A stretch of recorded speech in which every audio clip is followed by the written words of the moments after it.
speak multiple languages? No, I just don't speak anything from a land that's been conquered so many times that like you could write a history book about it. Oh wait, they did. Oh. What someone else got to do a dad joke this week. I can't be responsible for all these bangers. Hey, dude, you're the one who Jesse and Shags, you guys are the only dads here. Go ahead. What the that we know of. That we know of. That we know of. I was gonna say, yeah, that we know. All right, let's see what I got here. All right, let me see what I got here. All right. Did you hear about the two rowboats that got into an argument? Mm-hmm. It was an ordeal. See, I was going to actually go ahead and make the what is it called? The rim shot, but somebody hit the cricket button. I think that worked. And that's the show, friends. Thank you so much for coming. Make sure you tip your waitress. Yeah. No, we got a great show for you, everybody. It's Wednesday night. I'm glad everyone's here. We got three amazing people here, and hopefully one more coming. Let's do this. Let's go. Uh-oh. Guess what day it is? Guess what day it is? Huh? Anybody? Julie, hey, guess what day it is? Oh, come on, I know you can hear me. Mike. What day is it, Mike? Leslie, guess what today is? It's hump day. Woo!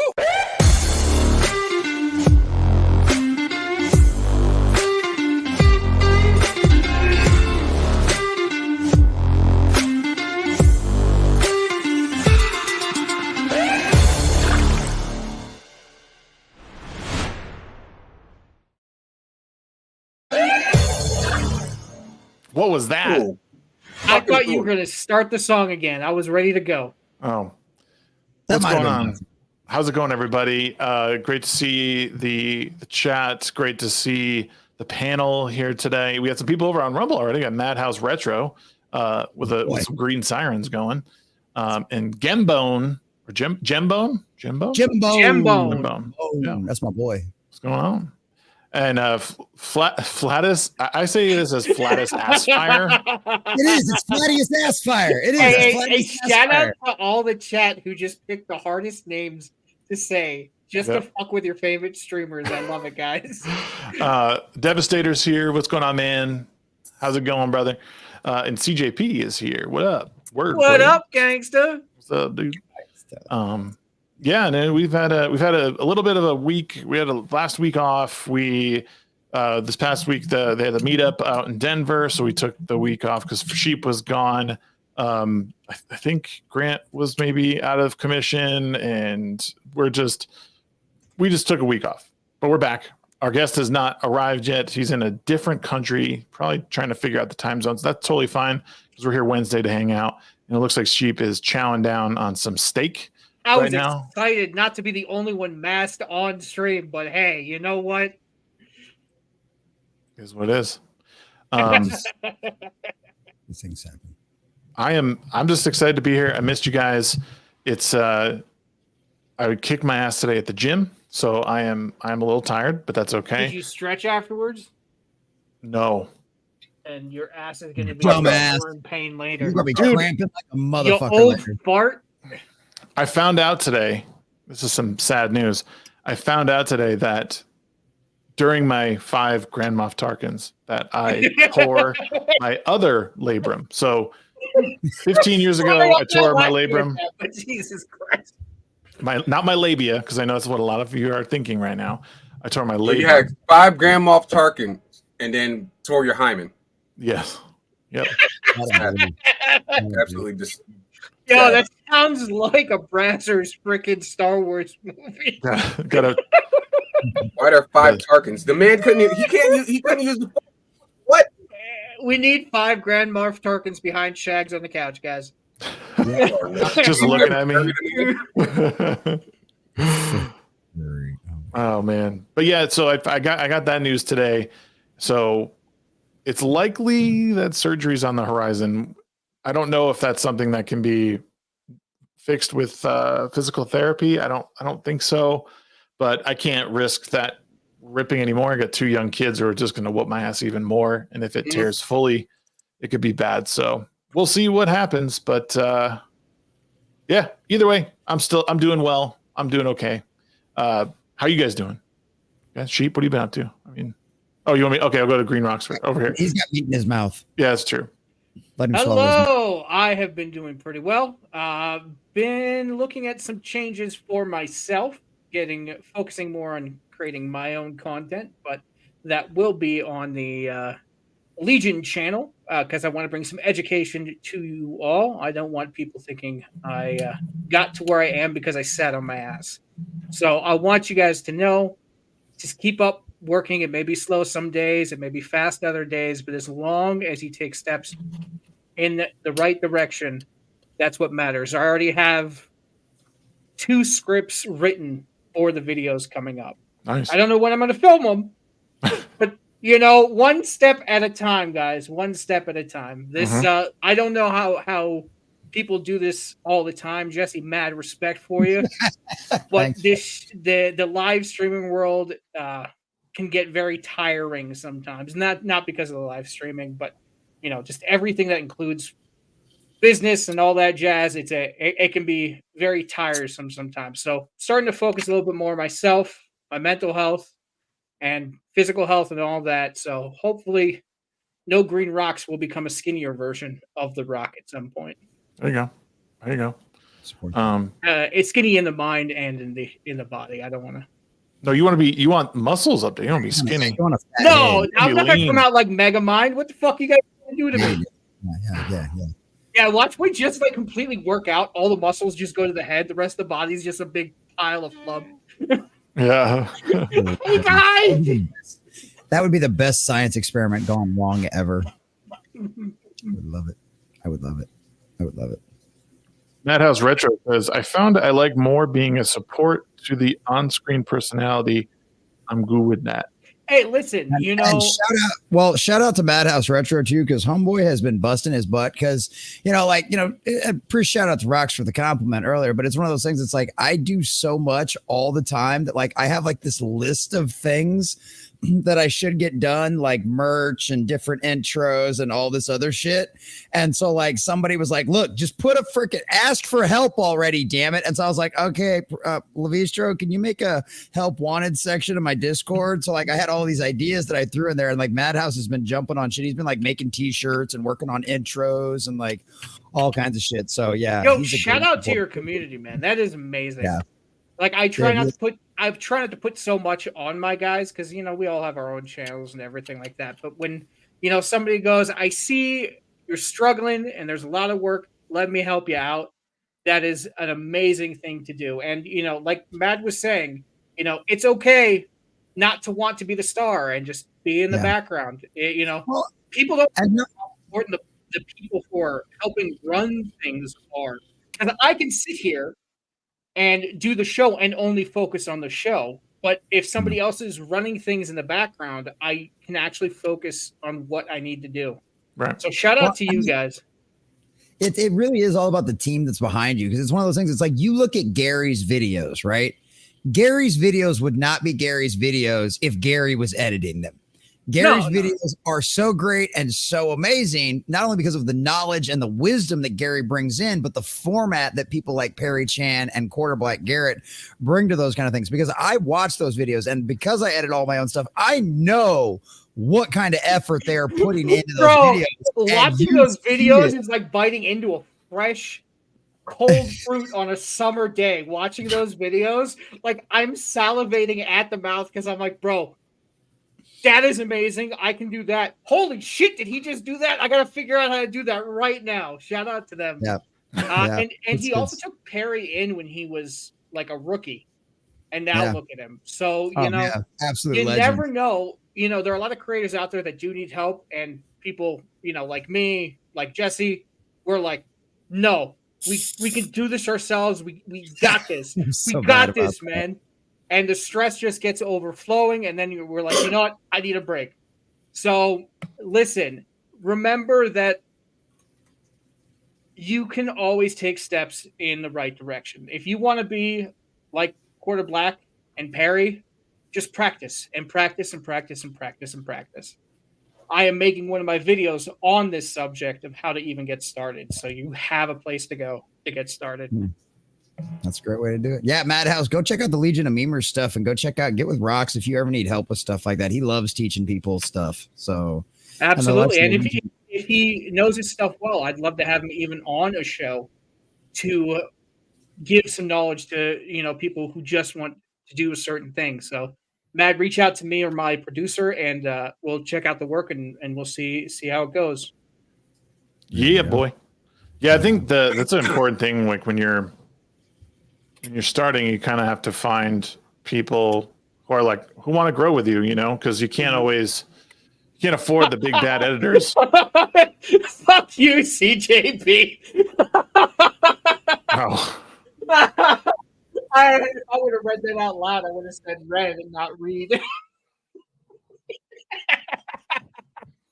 And you got to find a crew that'll bust your balls. These people, they're your coworkers and your friends. So don't be a dick, but treat them as if they are your coworkers and friends. Good coworkers, not assholes. Here's the other thing about this too, Madhouse. Don't think about necessarily the talent that Perry's got, about how much time and effort he's put into getting that good. Perry Chan was not Perry Chan the first time he edited a video. You know what I mean? You got to think about how long Nerdrotic's been around. That is years of editing and experience and gathering resources and having all that kind of stuff ready to go. I mean, Rocks, how many files you guys got that are just nothing but fucking resources? 7.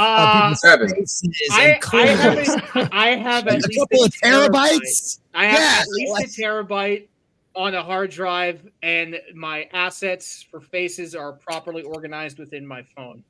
Now, remember the story of the Greek heroes where he was the like Hercules, for example, right? Hercules wasn't a hero till he went through the trials and learned different things. So the way I look at it is all these people that you look up to, put them on Mount Olympus, because one day you could work hard enough to get to that spot and dethrone one of those gods.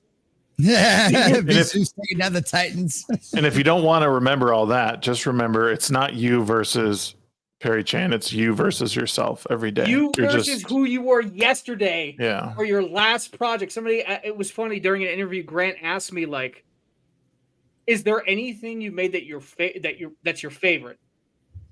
And I didn't have the answer right away, but the last project I did is always my favorite. Mm-hmm.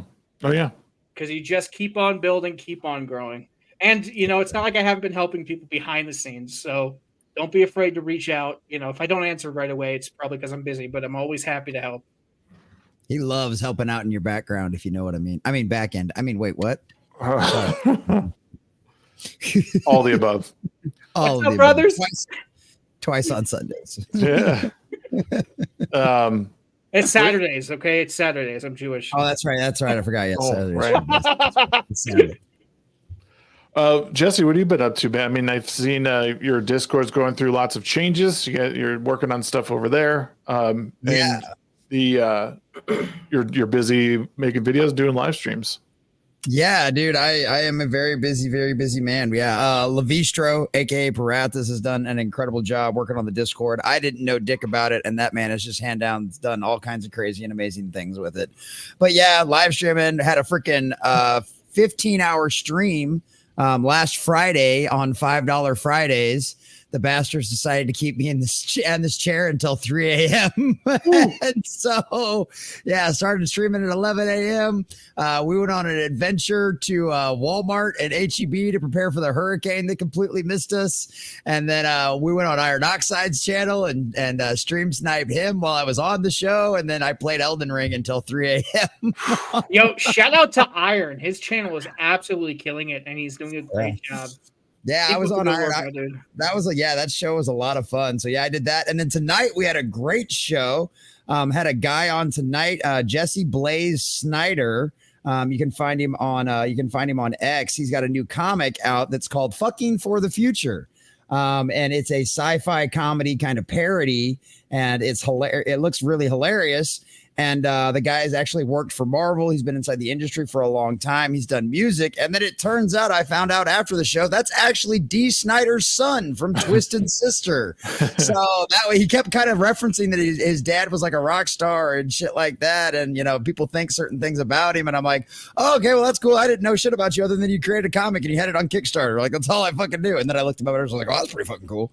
But yeah, dude, it's a great conversation. Dude is passionate about like comics. I mean, like hardcore, like knows the industry, knows the stuff, knows the history, knows all these artists, has met a lot of these guys and like shook hands with them and worked with them. And he's been responsible for some stories for the Hulk and Deadpool. And he's done a bunch of Toy Story stuff. Like he's been all over the industry. And man, some of the stories and some of the visions he has for like, he realizes the problems inside of the industry. That's why he got out. That's why he's doing his own thing, you know? And it's like hearing some of those stories and seeing it, like how he realizes the problems that are going on and how his vision for changing things. We didn't get to any topic. We only covered his comic once. The guy just had a million stories. So if you guys need something to go to sleep to after this show is over, highly recommend go checking out the replay with him. Cause that guy can go on forever. I'm going to have I could have had him on my 15-hour stream and him and I would have never fucking shut up. Like it was great. The guy's got some cool stories. So great conversation. So yeah, having lots of fun. Almost to 800 followers on Rumble. I'm like at like 750. So that's pretty cool. I'm like 40 away from it on YouTube, on the new YouTube channel. So nice. Yeah, things are growing and grinding. I'm putting out like 3 or 4 videos a day right now. And yeah, just trying to catch that algorithm again and trying to get to 1,000 subscribers by the end of the summer. Try to get back to that all over again. So we'll see what happens. But yeah, just working hard and working long days. And it's currently 91 degrees out here in the garage. So I'm having a good time sweating for the oldies, boys and girls, sweating for the oldies. Damn. Yeah, I was really hoping for that hurricane, man. It would have brought like 70-degree weather for like a week. And that's like, nope, fuck you. We're going to go fuck up Houston. That's fine. I didn't want to hang out with you anyway, bitch. Go play with Houston then. Go drown their asses. Whatever.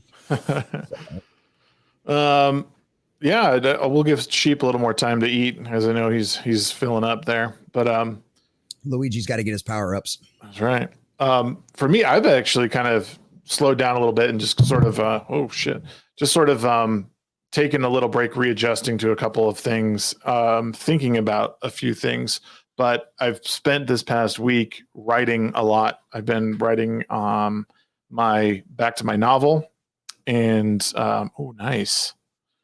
Back to my novel, and also writing. I have 3 scripts currently going for some video essays that things I want to talk about at length. That's one dealing with TikTok in my debates over the past couple months, and then a few just dealing with some pop culture stuff and just the way people communicate. So just some extra evergreen content out there for you guys for people to check out in the long haul, because I think I can do pretty well in that arena, and it better serves my time schedule. I've also been back playing some on my PS5, so I'll be getting that out soon, and the Elden Ring DLC will be coming down the line as well as soon as I can carve out a few days to do that. But my sister's going to be in town this weekend starting tomorrow, so I've been it'll be another couple days of just unplugging, which has felt really good. I have to say, not like being outside, hanging out with my family, and then just getting some sun has been so nice. And just kind of, people have brought up a few things to me. Oh, have you heard this? Like this is happening. I'm like, no idea what you're talking about. And I kind of love it. But once things get back in the groove, I'll be my normal self and doing everything I need to. Cause getting those videos out, and well, that's the other thing. I have some great interviews coming up in the next couple of weeks. October. Wow. Where am I? August is pretty much booked. And then we're getting into September on interviews. So Ready Set Shag is going to be busy the next few weeks. So watch out for some really cool videos. One in particular is actually a girl I went to high school with.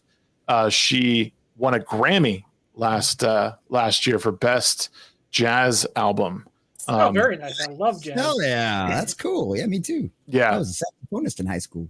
So we're going to sit down and talk towards the end of August, but I'm really excited for that because, like I said, we went to high school together, and I used to go watch used to be a local bar in my town that did jazz nights. So she'd go out and sing. So me and my friends, we'd go out, and there was like sushi before. So you get like $3 or $4 things of sushi, and then all you could eat.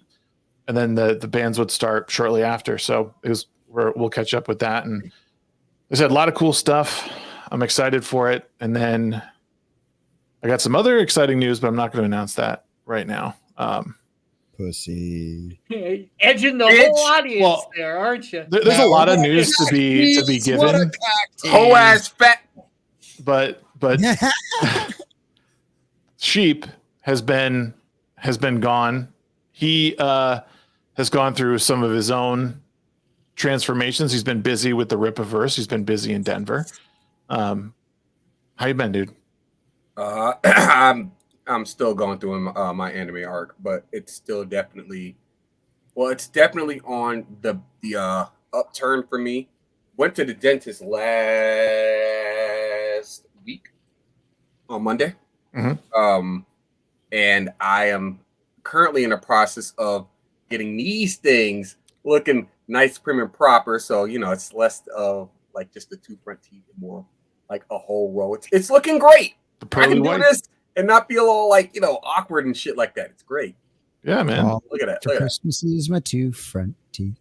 Looking good. First, everybody, so fuck you. Yeah. Rocks is the first one outside of the people who live here to see it. To see the new teeth, but I mean they're temporary, so that's getting worked on. I have another appointment coming up soon. Aside from that, for those that haven't seen my setup before I turned the camera off, I had just these bookshelves. Then I built this one here, so that's looking cool. Mm-hmm. You got all of my books here, all my mangas and Zelda stuff up there. You got Link and some anime thighs. Don't worry about that. And then I basically converted this shelf right here into nothing but a bunch of Teeth City, and I like it. But converted this shelf into a bunch of figures and whatnot. I got my amiibo, and I can now display my toys and stuff like that. My plastic crack, if you will. Mm-hmm. They're not toys. They're figures. They are figures. Action figures. They're all in action poses. They're not just all standing there, T-posing or anything like that. Nonetheless,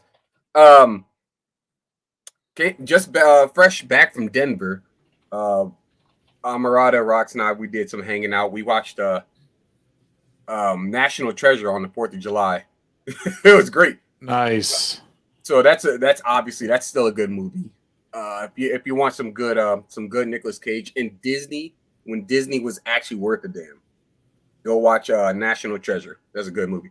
Aside from that, I am back with some obviously some goodies as well from Fan Expo, but that I can divulge on later because the energy there was absolutely electric.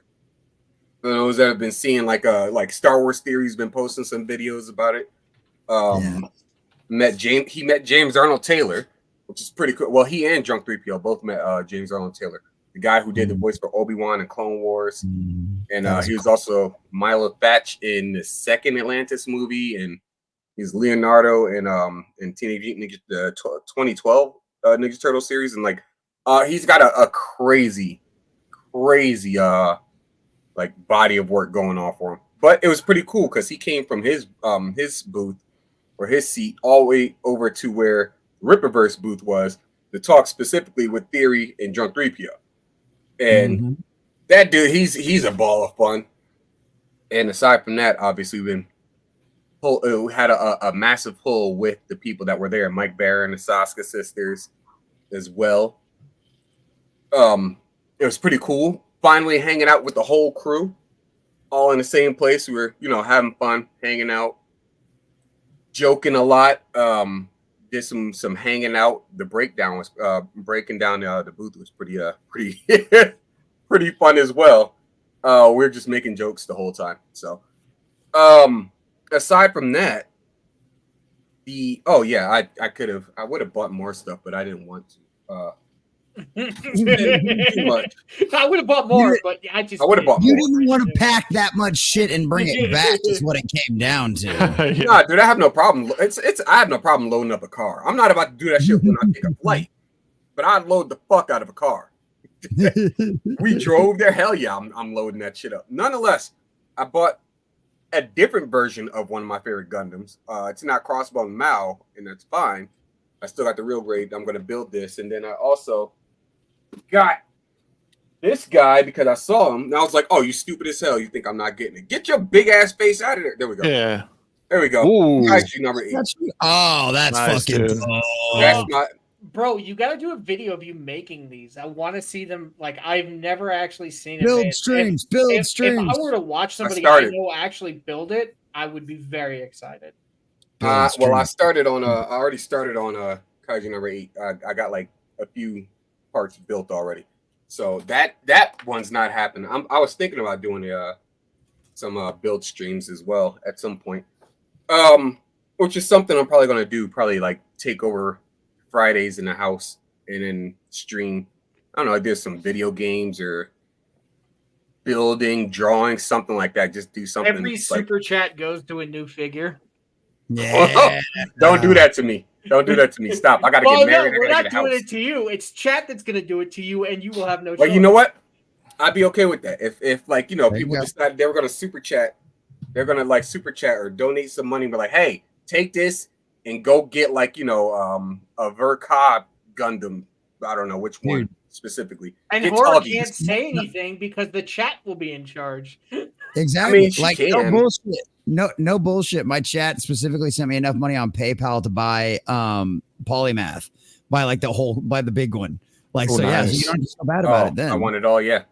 Yeah, I want it all for that one. So that so yeah, see, that's how you justify it. But like, honey, I'm sorry. This is what they sent me the money specifically for. I can't take you out to dinner. It's for work. You have to understand, I can't send it to the IRS saying, this is a work expense if it's not spent on work. I'm not keen on the idea of filing taxes on Gundam model kits. And that's not because of like, how much I hate the government or like, I don't want to make it an expense or anything like that. You're a black man who likes anime. It's not the first time they've seen that. I guarantee you. It's because I hate the IRS. It's because I hate the government. Yeah, everybody. And I don't want them to have any kind of benefit from what I enjoy doing. Unfortunately, that's kind of out of the window because I work for the Ripperverse. Is the best job I've had so far. But the fact still stands. If I could help it, get the fuck out the way, government. That's where I am. Also, speaking I don't think anybody will disagree with you on this panel. Yeah. Speaking on Gooding, Mike Barron autographed this for me. Nice. Oh, hell yeah. Triplets, as well as the other books I bought from him. Hold on. Nah, I love show and tell. Sheep goes all out. He goes all out at these. It's crazy. She goes so hard. Yeah, I agree. Taxation is theft. Yes, it is. Taxation is always will be theft. For those who are just joining, thank you for joining. One, let's get up to 20 likes on the stream. That would be awesome, first of all. And then second, our guest is MIA. I think the time difference because of where he lives in another country, he may have lost track of the time. So just letting everybody know that it might be a misunderstanding. It could be a mistake, but if he comes, awesome. If not, we'll do our best to keep this show moving. I think we've done it once before. I'll do my best to keep it going till I turn into a pumpkin. How about that? Yep. This guy. So I also got his Nexus novel. Ooh. So I'm gonna tear into that when I get the chance. I got the black and white version of Bronze Star. So that's looking really nice, clean, and prim and proper now. That's sick. Yeah. Oh, it is. Like these pages are great. How do they smell? Pages. How do they smell? Yep. I love it. I love this kind of stuff. I love like the smell of the newly printed like comics. Don't get me wrong. I love the smell of old books as well. But you pick up an old manga and it smells like an old book, and you like your eyes roll in the back of your head. It's amazing. Gross. But I also have Thin Blue Line. Thin Blue Line by Mike Barron as well. Nice. Oh, Nice. yeah. Florida man. Florida Man. That's awesome. 1, 2, and 3. Jesse was literally talking about Florida Man and complimenting the title. He's like, the title's perfect. It tells you everything you need to know about that story. Florida Man 2 graphic novel. Really Oh, nice as Zilla. well. And Private American. Hell yeah. So Very cool. that's cool. Amarada ended up getting, I'm forgetting the name of the book off the top of my head. His other book. But got some nice reading material I'm gonna be carving into pretty soon. And then I also got this cool necklace in a mystery box. Nice. It's Master the corroded Master Sword from Tears of the Kingdom. Hell yeah. And I also got this guy here. Oh, that's Moon Waker, right? Yeah, it may as well be. It's Toon Link. Okay. The tag said Spirit Tracks, but it's all the same shit. Let's be real. Yeah. Yeah, that's pretty much been the crux of my last week or so. It's just a bunch of convention stuff. Oh, it was great because we woke up consistent. Denver has the worst, and Rocks can attest to this. Denver has some of the worst traffic of all fucking time. I could have told you that, man. I shit you not. Did you drive in Houston though? I did. Is it worse than Houston? It's far worse than Houston. It's getting more populated because everybody wanted to move to like a mixture place. So even though some people don't live in Denver, they still have to go into like work.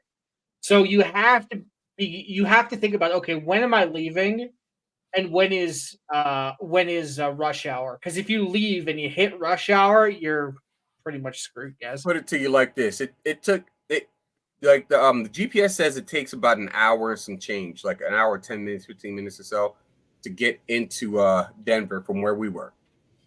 We left. Amarada and I on Saturday left at like 10:20 and didn't get to the actual convention center until about noon.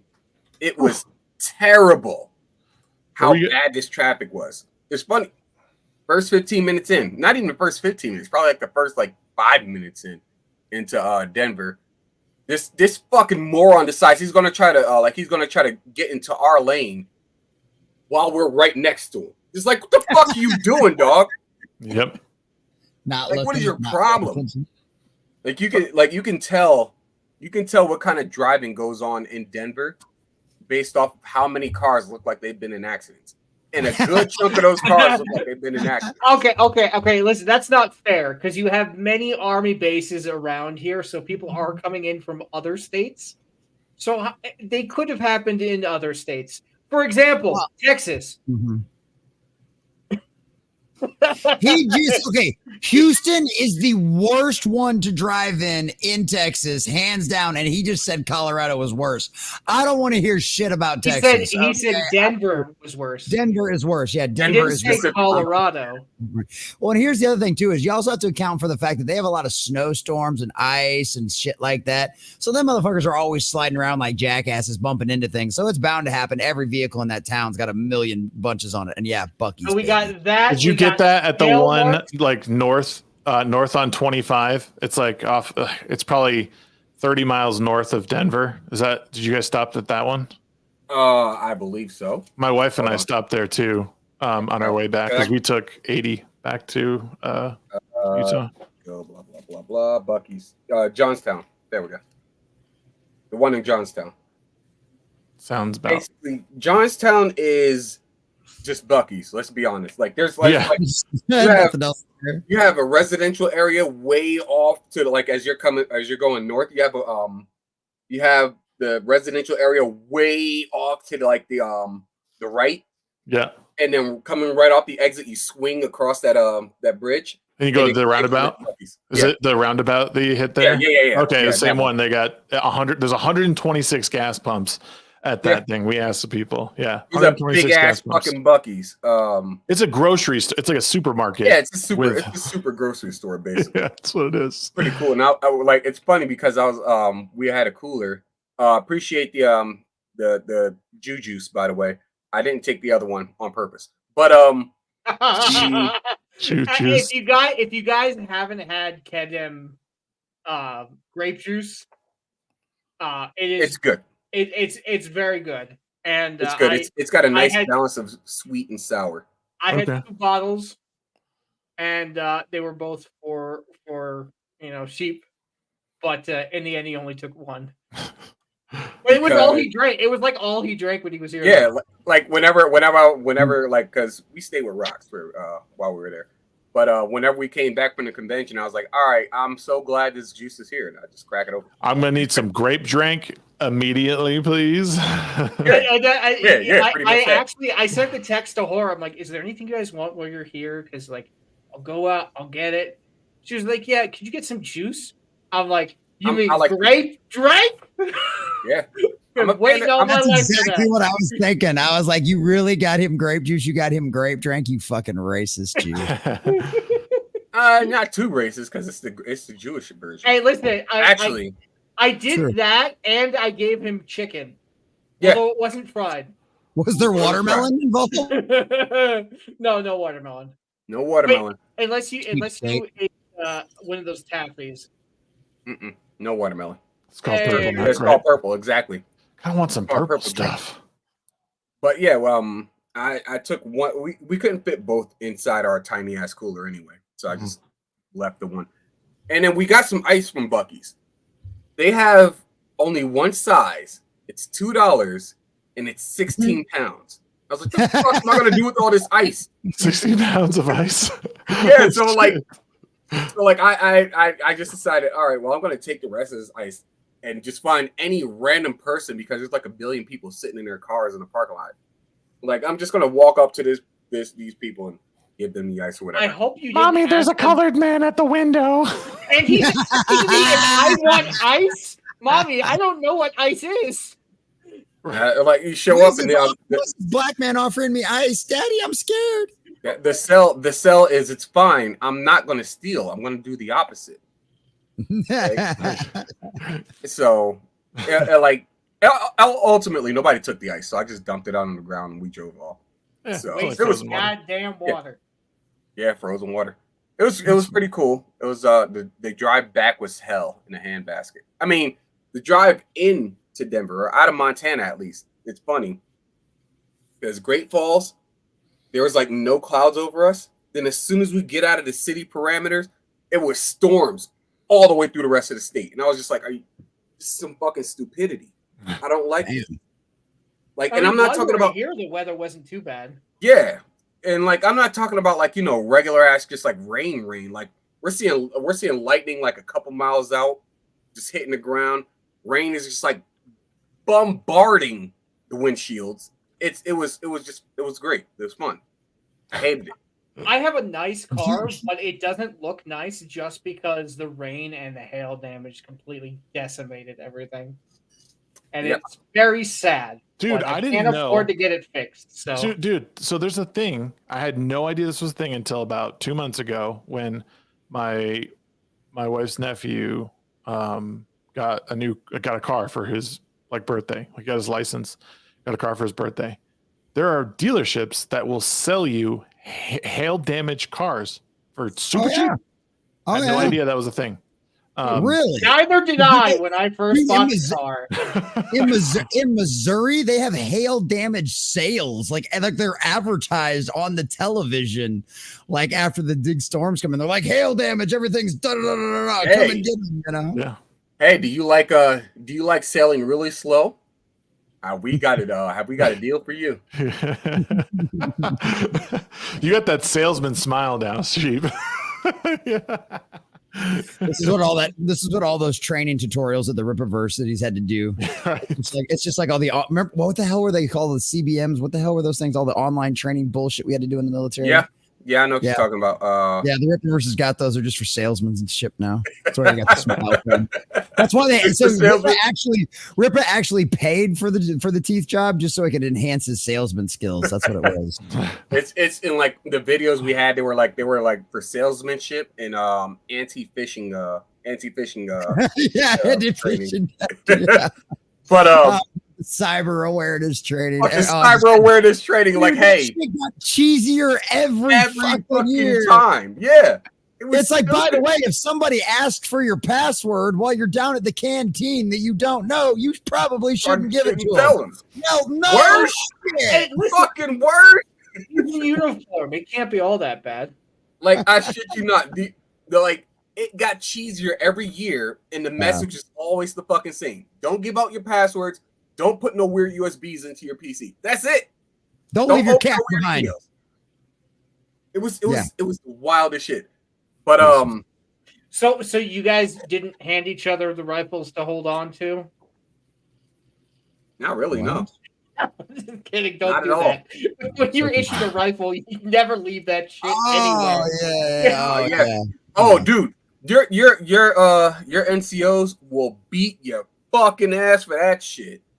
Oh yeah, like a basic. Dude, we had the Smurf guns, and yeah, we had one kid fucking accidentally leave his, like he left it outside somewhere while he was taking a piss. Oh my god, I've never seen such an ass chewing dude at a smoking. Oh my fucking god, dude. Yeah, never. Oh yeah, that thing was supposed to be attached to your hip. You were never supposed to go anywhere without that motherfucking thing. Pretty much, it's that weapon, while in your care, is an extension of you. Yeah, exactly. Just like your gas mask and fucking everything else they've got you on your I ass. encourage you all to make lightsaber sounds next time you're going shooting. Oh, it's funny. It's so funny. 4th of July. Like I got that. We went and God, by the way, fireworks have gotten fucking expensive. But like, it was so funny. I got the kids like these little swords that were sparklers, and I was like, okay, well, the toddler can't have one of those. It like shoots little thingies out the end, and it makes a bunch of noises. But Daddy can. Well, I got just beat his ass for the handicap. Take that little shit. But no, so what I got her is one of the cheap ass Walmart knockoff lightsabers. It's like $5 at Walmart. And it lights up. No, it's just, no, it doesn't even fold in. It's the solid rod that comes out the end. She hits the button and it turns green, and she can whack her siblings with it, and it makes noises and shit. So she got the better end of it. Anyway. He probably went to one of the Mexican discount stores where it like opens up and it's like different color for each thing. And you're like, there has to be one color. You bastards.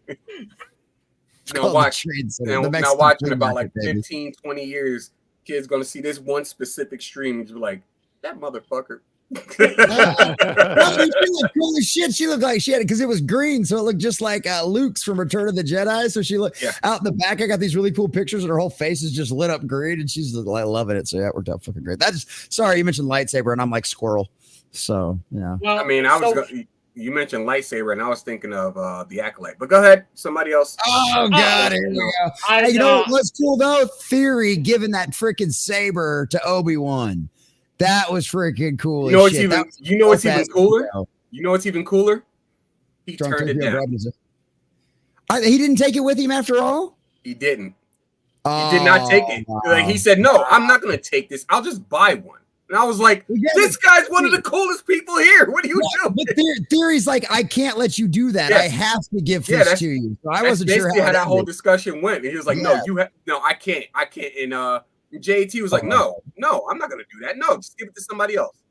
That's why you just slip it into his bag when he's walking away. That's like your buddy that won't take $20 for helping you out with something. Like you just slip it inside of a sandwich or like inside of his pocket or something. I literally did a sandwich. What? Yeah, puts it inside your ass cheek. $20 sandwich right there. What do you mean? Yeah, well, no, like I like. This isn't to like toot my own horn or anything but my ex-wife was like, when I first got down here, I had a really, really good job making some pretty fucking stupid money. And it's like, they were kind of struggling and shit like that. So it was like, I bought him a 6-pack of beer for Christmas for her husband, and there was a fucking $100 bill in the bottom of the fucking 6-pack, but so like shit like that, sometimes you got to do that because motherfuckers won't always take what you're trying to give them to help out with your shit. So, sometimes you just got to be like, I'm just going to slip this in here and you're not going to notice notice until you get home, motherfucker. Right. Things happen to good people. I just let the Indian come out when I do that. Like if people don't take money, I will start tisking at them till they take the money. You start doing this? Yeah, little head bobbing, little shake. Be like, no, you spend all your time doing this. You You think I'm need gonna to take let the you do this money. for You need free? to take the No, money you right take now. the money, take it from me now, or you're gonna insult me. Take your money. I owed him money. I slipped in his sandwich. He choked on a quarter. Ooh. I wanted to mention I have a whole video I'm going to make on this show, but I want to talk about it. I've mentioned it a couple of times, but for those who are watching, I'm just going to mention it again because I can't say enough good things about it because there's enough content out there disparaging a lot of the content we know is bad. Hot But D. what's that? Hot D. Hot D. Yeah, House of the high Dragon. school of the dead. Oh yeah, House of the Dragon's really great, but the show I'm talking about is called Scavenger's Reign. It was on Netflix or is on Netflix, but it was originally released on Max, HBO Max. It's a really cool animated show. 12 episodes. They're about 25 to 35 minutes a piece. It's a sci-fi show. It's about Is this that show where some crazy ass shit happens to like people? Like I think there's like this one girl, she does like this crazy ass like morphing shit, like in the trailer. Maybe. So the planet that they land on has some very unique flora and fauna. It's like some of the best original like character designs I've ever seen. So a lot of them work very symbiotically with each other. They can be either really deadly or super helpful. Most people, the planet's called Vesta. And so they're a part of this freighter that's traveling through the solar system. It gets capsized. A few people make it off, and their escape pods land at various places. So they're scattered. There's a couple pairs. There's some that are alone.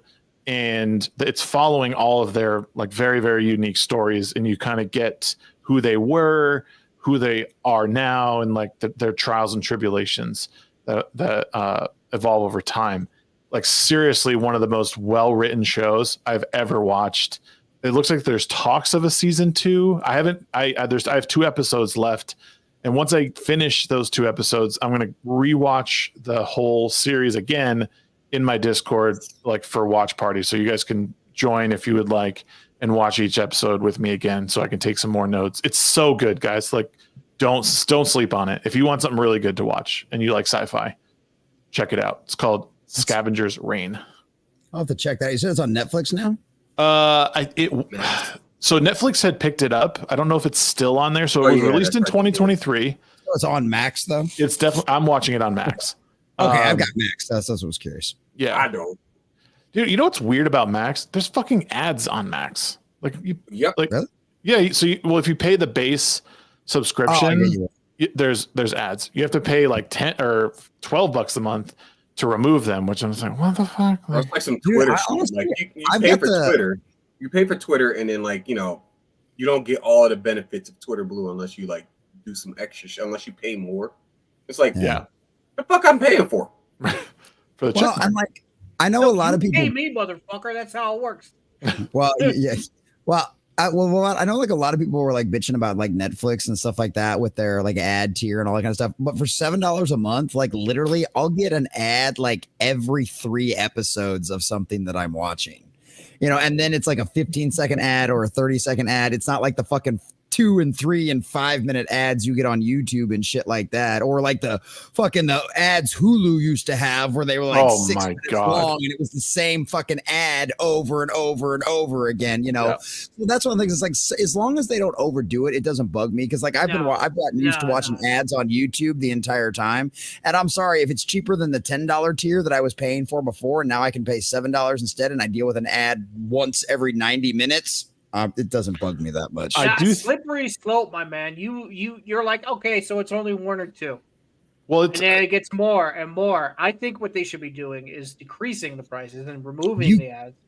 you can't, it's not a sustainable model. That's what they've all found out now is you can't sustain the kind of quality television that they want to produce without having ads. It's just not So sustainable. Jesse, what kind of quality television have they put out besides maybe 4 or 5 hits? There's a lot of good It depends on television who out you're there. talking about. Netflix has done some great stuff. Midnight Mass was amazing. One Piece was amazing. The House on Mindhunter. Yeah, there you go. I mean, they've done a bunch. Netflix has had a bunch of hit series, and used to be Netflix had the money to do all of that because everybody was licensing their shit to Netflix. Well, now everybody's doing it on their own, and now once again we're reverting right back to the fucking cable model, or right back to having everything on Netflix because now you're going to have Paramount as a bundle with like HBO and Disney, and then Hulu. All those other streaming services. Now. All those other streaming services are kind of like they're faltering in comparison to Netflix. Like I only have everybody Red. Always has. I only have YouTube Red, so I can watch you guys, and you guys still get like money from like the revenue and everything like that. I'm not going to watch ads. I'll watch ads within your video if they're actually paying for an ad for you, not anything YouTube. Paid advertisements and shit, as opposed to the ones that YouTube tax on. Well, yeah, no, like for like. A lot of us have been around for a while, so we've all seen each other grow. So, like, a first person to be like, hey, you know what? I want to sponsor your show. I'm going to be there supporting, whichever one of you gets that, sponsorship. Because it's a big step in any creator's career. Some people do it, and some people don't. It's totally up to them. But, they can make their channel grow and therefore help out other creators as well. Streaming services are weird. The one good thing about with Max, I think they basically drop a commercial every like 30 minutes, because I've noticed with Scavenger's Reign that they play 1 or 2 ads right in the beginning, and then I don't see another one the rest of the time. If I'm watching a movie though, I'll usually see 2 or 3. Most movies are like 2.5 hours. So but again, and I get like, do I want to watch commercials? No, but they're not as egregious as like some of the, like, if you watch, have any of you watched cable recently? No, it's if awful. Anything pops up with an ad on any of the services I do, I stop watching it. And no, like on cable television. Like, so when I was in Denver, we were sitting at a hotel, and I was like, I want Endgame was on one night, or Infinity War was on. So I'm like laying there watching it. I swear to God, I watched more commercials than I did the movie. Like, you shouldn't have fallen asleep. No, it was nuts, man. Like, I couldn't believe it. So it'd go for like maybe 15 or 20 minutes, and then it must have been 15 minutes of commercials. It was insane how much it was. But that's how TV, I feel like, used to be. And then all of a sudden everyone abandoned TV for the streaming services, and now they're starting to, like, they need to pay for their infrastructure. It's expensive to stream all that shit. So yeah, ads are coming back. So I understand how it works. I don't want to watch ads, but it's not nearly as bad as watching cable television. I'll tell you that. No, I kind of like the aesthetic of cable TV, same way I like the aesthetic of radio. Like, I have no problem. Like, you listen to a playlist you build all day, every day. But at some point, well, for me at least, at some point in time, it just feels like it's very what's the word? Like claustrophobic, I guess you could say, or very in a vacuum. Like, because once that playlist is done, once the playlist is done, it goes into like radio mode where it's playing a whole bunch of songs you never added to your shit anyway. Right. I just like the idea of just the old days. I don't know. I guess I'm that kind of person. Well, no, I understand where you're coming from, because I still love listening to the radio when I'm in the vehicle, when I'm in the car and stuff like that. I'll turn on my local rock station because I'll hear things that I wouldn't normally hear if I was just listening to my album. Hell, I still use my Shazam app. When I'm driving down the road and I hear a good song on the radio, I'll pull up the Shazam app. I'm like, blip. And so I have that for later. I mean, Google has the same. I use Google because it's free. Yeah, Google has that. I mean, it's listening to you all the time. Shazam's free too. Yeah. Google's already spying on me all the fucking time. I mean, at least make it useful. I mean, we're on YouTube. Right. God damn it. Like, Look, what's Google's like fucking thing's name again? No, it's just Google. Okay, Google, and then Yeah, okay. I don't want my phone. Shit, there goes his phone. Right, and you're like, no, fuck you. That's what, and then it looks it up. But yeah, I just like the aesthetic of like the commercials and the other like just like the extra presentations and stuff. I kind of miss that stuff. I'm not a fan of like just the show. I need something to like bring me out every now and then. So that I need something to remind me to go pee. I mean, that's the other thing. That's why the ads don't bug me. It gives me a chance to get up and go to the are bathroom. you sure you're still watching? Is enough water? Go get some water. You know, like it gives me a time to do all that. It gives me a time to play my stupid fucking tap game on my phone. You know. Now I do appreciate that they're like I have YouTube Premium. I appreciate there being no ads on my on the videos I watch. That's nice. I like watching those long form videos Mueller does. I like watching Gundam's longer videos and Disparu and like everybody that does longer videos, Alistair Haycon and whatnot. Those are great. And I don't want a fucking John Tester ad popping up. Hey, vote for John Tester this year in the elections in Montana. Fuck you. That's what. Give me back my video. God damn it. What are you doing? If I ever make an obscene amount of money, I am just gonna buy like Google ads for YouTube and just be like, all right, guys, some stupid company wanted to interrupt your show. I'm not gonna do that.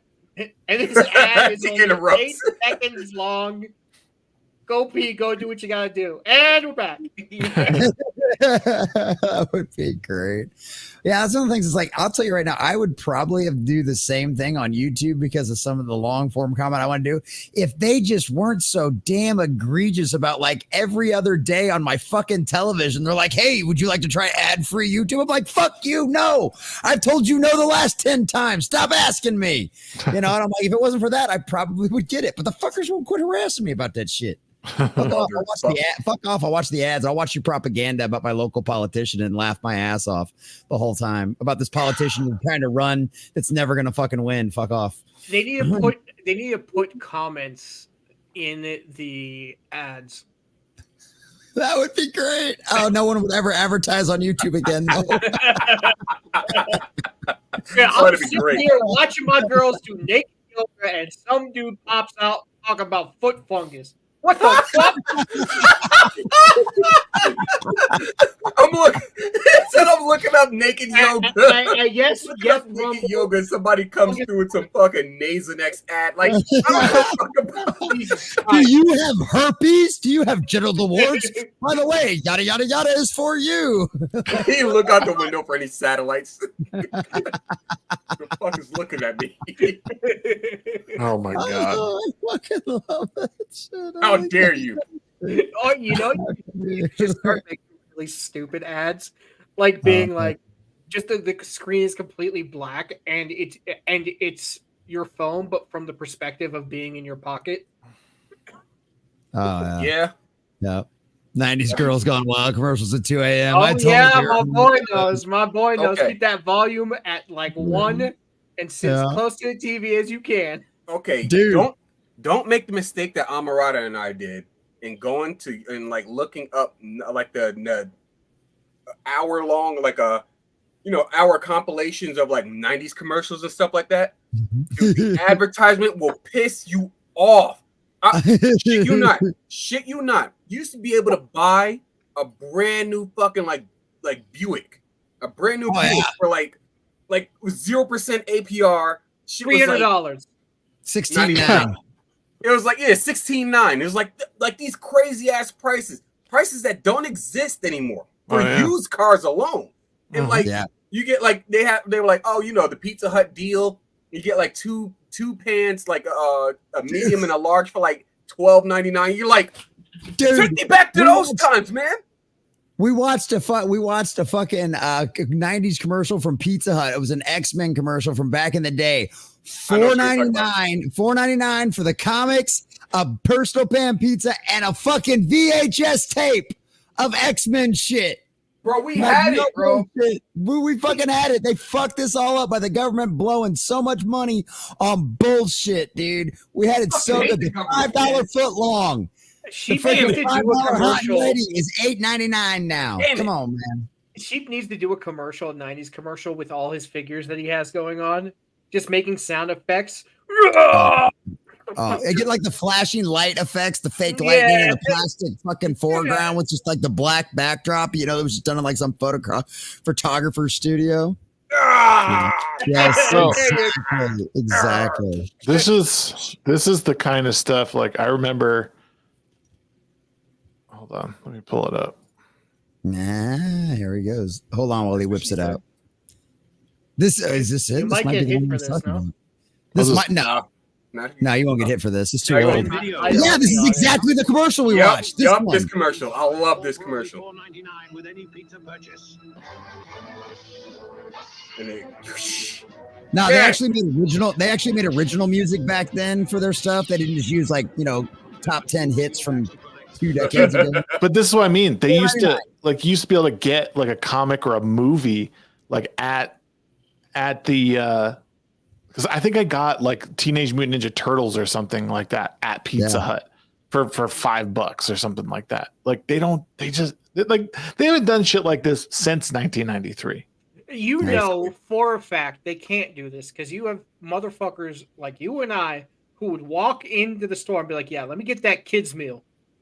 Sir, you know this is for kids. Motherfucker, Yeah, I just what Oh, do you for think kids, there's all McDonald's adults in has? there. I just That's want not to fucking money. It was That's all what. it was teenagers first off, but also, what do you think McDonald's does all the time? Every time they have a new toy line come out, there are adults that will go in there and because they will sell the toy by itself because of that shit. go. He goes in there, drops the money on the counter. They're about to ask questions. He's like, "I'm paying you money not to ask questions. Just give me my damn toy." Hold on, That's this is gonna be literally good. I've never seen it, but this is gonna be good.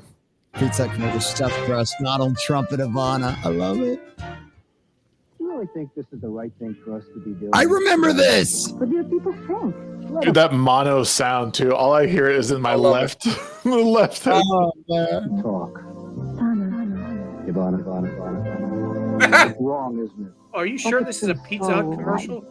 Then Yes. it's a deal. Yes, we eat our pizza the wrong way. Crust Hey, first. Dems, we got your escape over here. What a dick! With a Yo, wing. eat it crust first, baby. Thinner crust, you don't Nope. want You know what you need to I do? just stuffed crust, Take yeah. this commercial, splice Oh, yeah, it I'll with the stuff the crust. Gorbachev Pizza Hut Gorbachev. commercial, Tear down those. and then call it Russian propaganda. Have some fun with it. There you go. Eat it the wrong way. Crust first. Eat it the wrong way. Actually, you're only entitled to half. Large. Yeah! Yeah!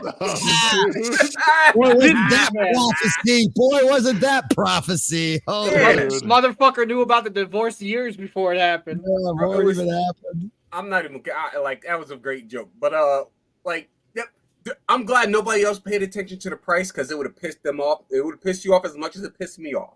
That shit said large for $9.99. Yep. Bro, that is like a number. That's like a number 4. Basic. That's not even a fucking like. That's not the deluxe chicken sandwich. That's just a sandwich by itself at this point. Like the fuck, man. Goddamn Bidenomics. This Yeah, one's boy, ain't that the damn truth.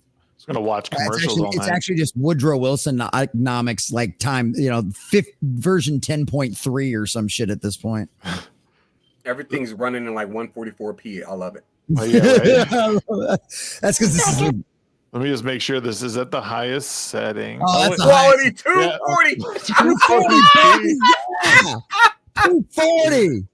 I remember Okay. 2006. Who on earth can resist the abundance of a Pizza Hut pan pizza? Still looks good. All those toppings, that deep chewy crust, 2 layers of cheese. Who can resist a Pizza Hut pan pizza? So far, nobody. You ate the whole thing. Get another one. Yeah, you sort of another one. It'd be all right. Oh man. Yeah. Back when Oh, times there were you great. go. Blockbuster video commercials. Oh yeah, baby. I wonder if I love my Blockbuster. Blockbuster was an event in my household, man. I love going to Blockbuster on Fridays. I couldn't very often con my grandma into candy, but I always got my rentals, man.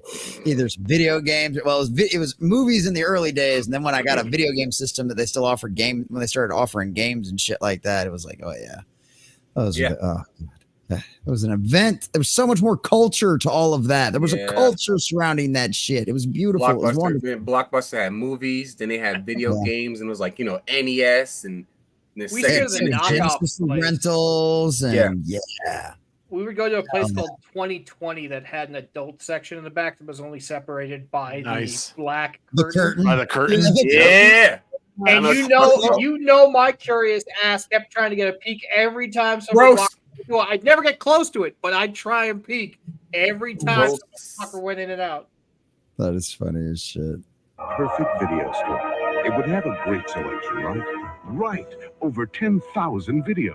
3 evening rentals. No rush, no hassle. Fast checkout. 24-hour quick drop return. Open late every night. Am I the only one that can smell Blockbuster right now? Yeah. Oh, no. Yes. No.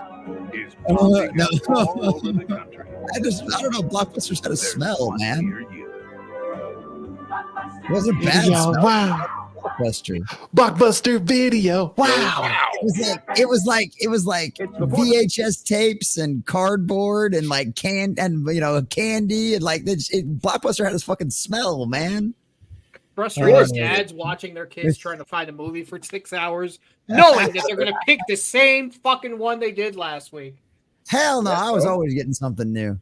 Dude, it was Return of the Jedi or the Mummy for me. Hell no, dude. I burned through the entire franchise of the Puppet Master at Blockbuster, like all the Friday the 13th, like Nightmare on Elm Street. I went through all of those franchises at Blockbuster. And it always disappointed me when I'd go in and they didn't have the next one that I wanted to watch. I'm like, oh, man.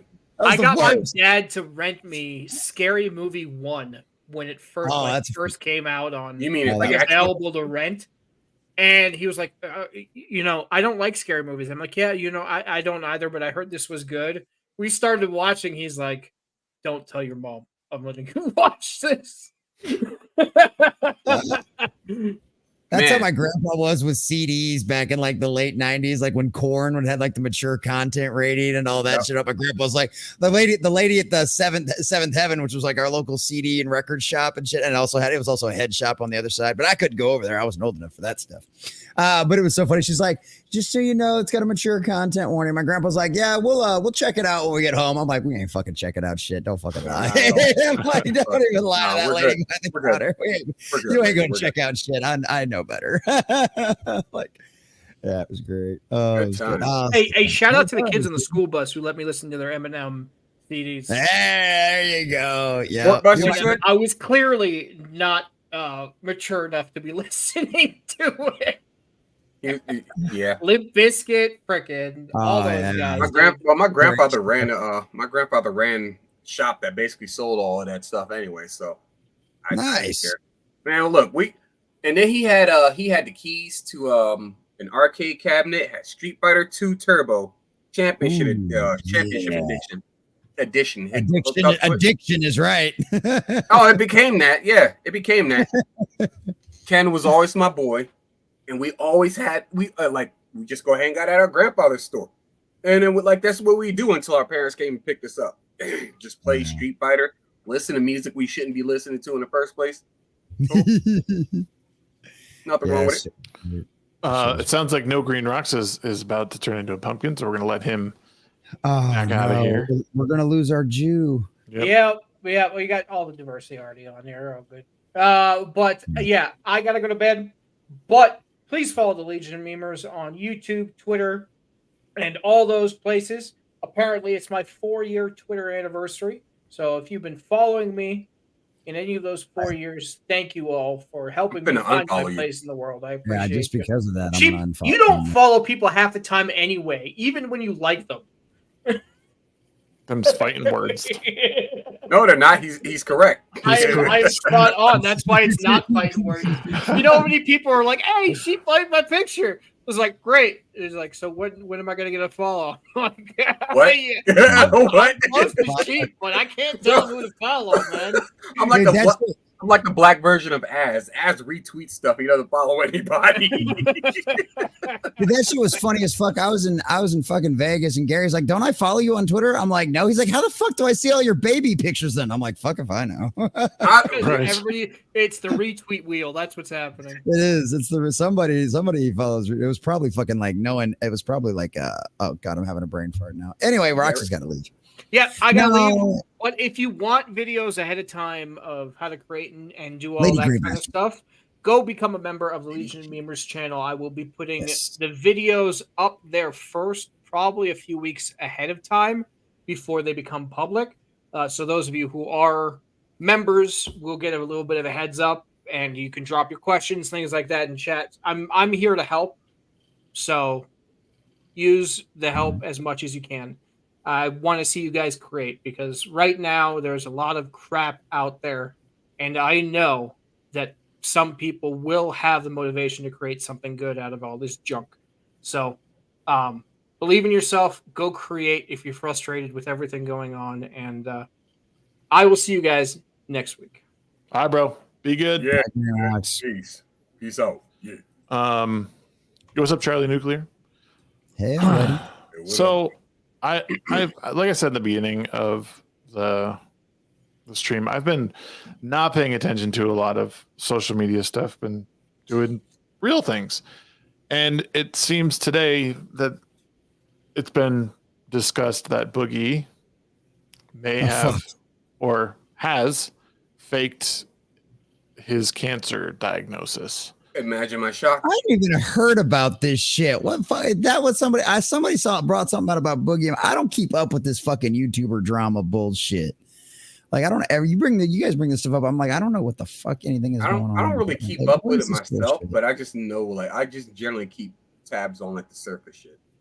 If something is interesting enough, then I'll go ahead and look a little bit further. I wouldn't even know what a Boogie was if other people didn't tell me about stories about him.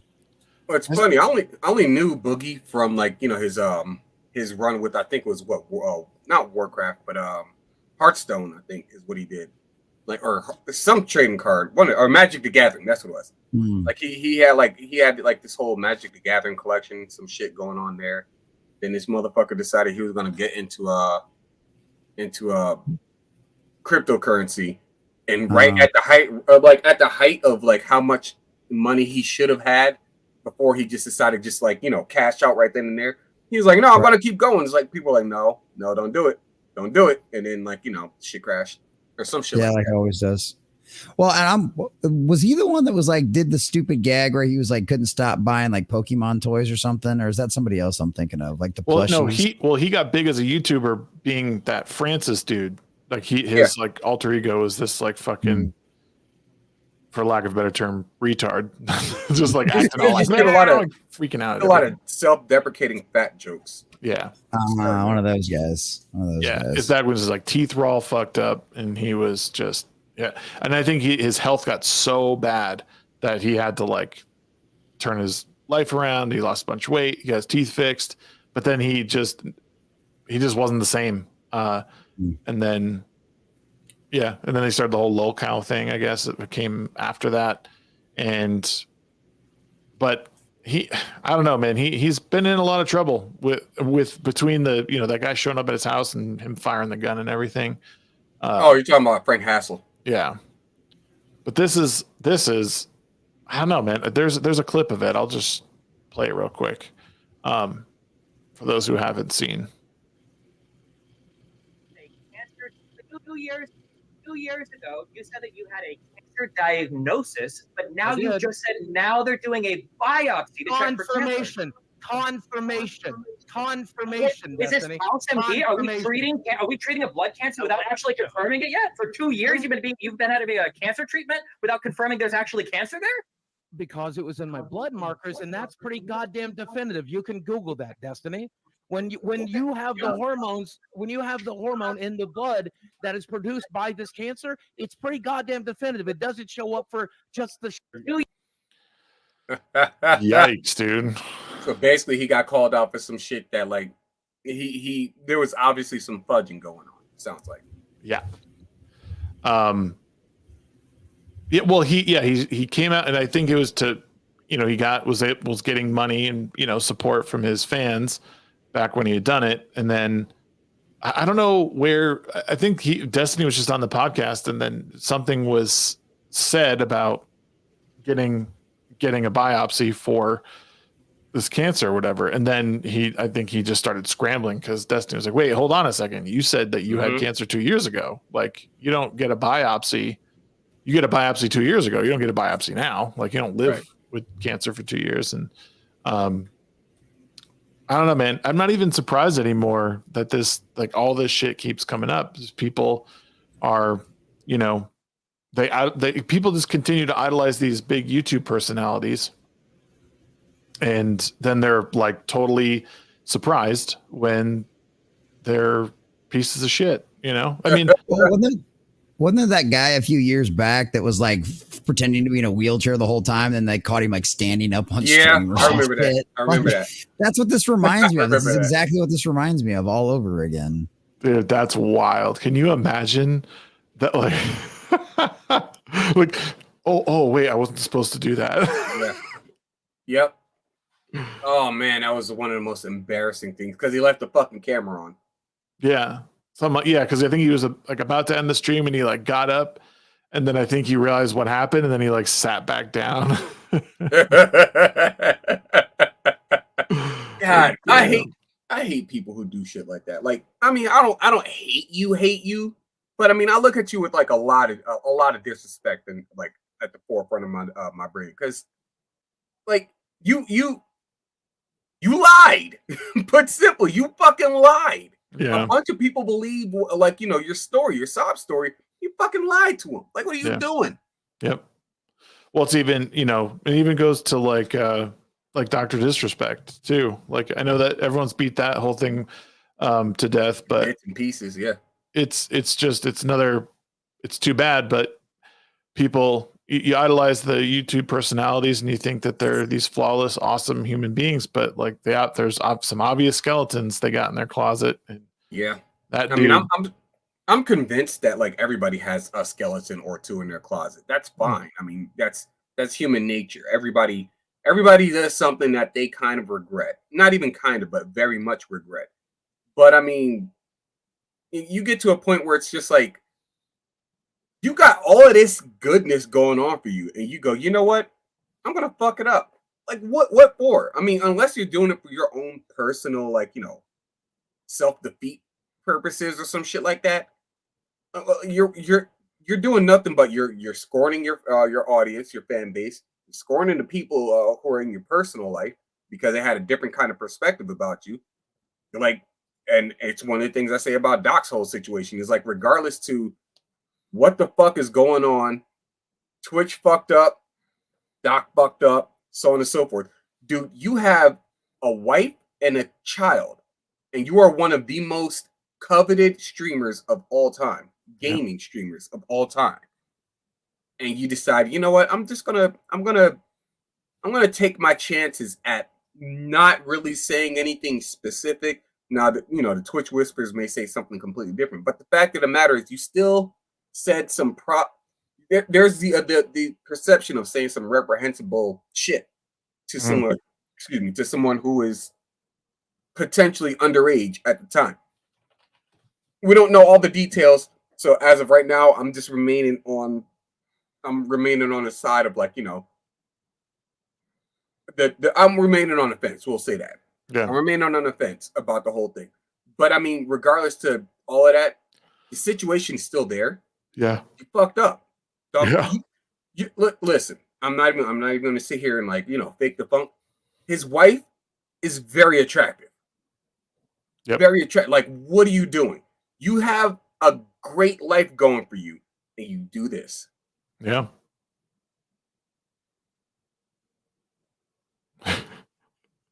Why? Yeah.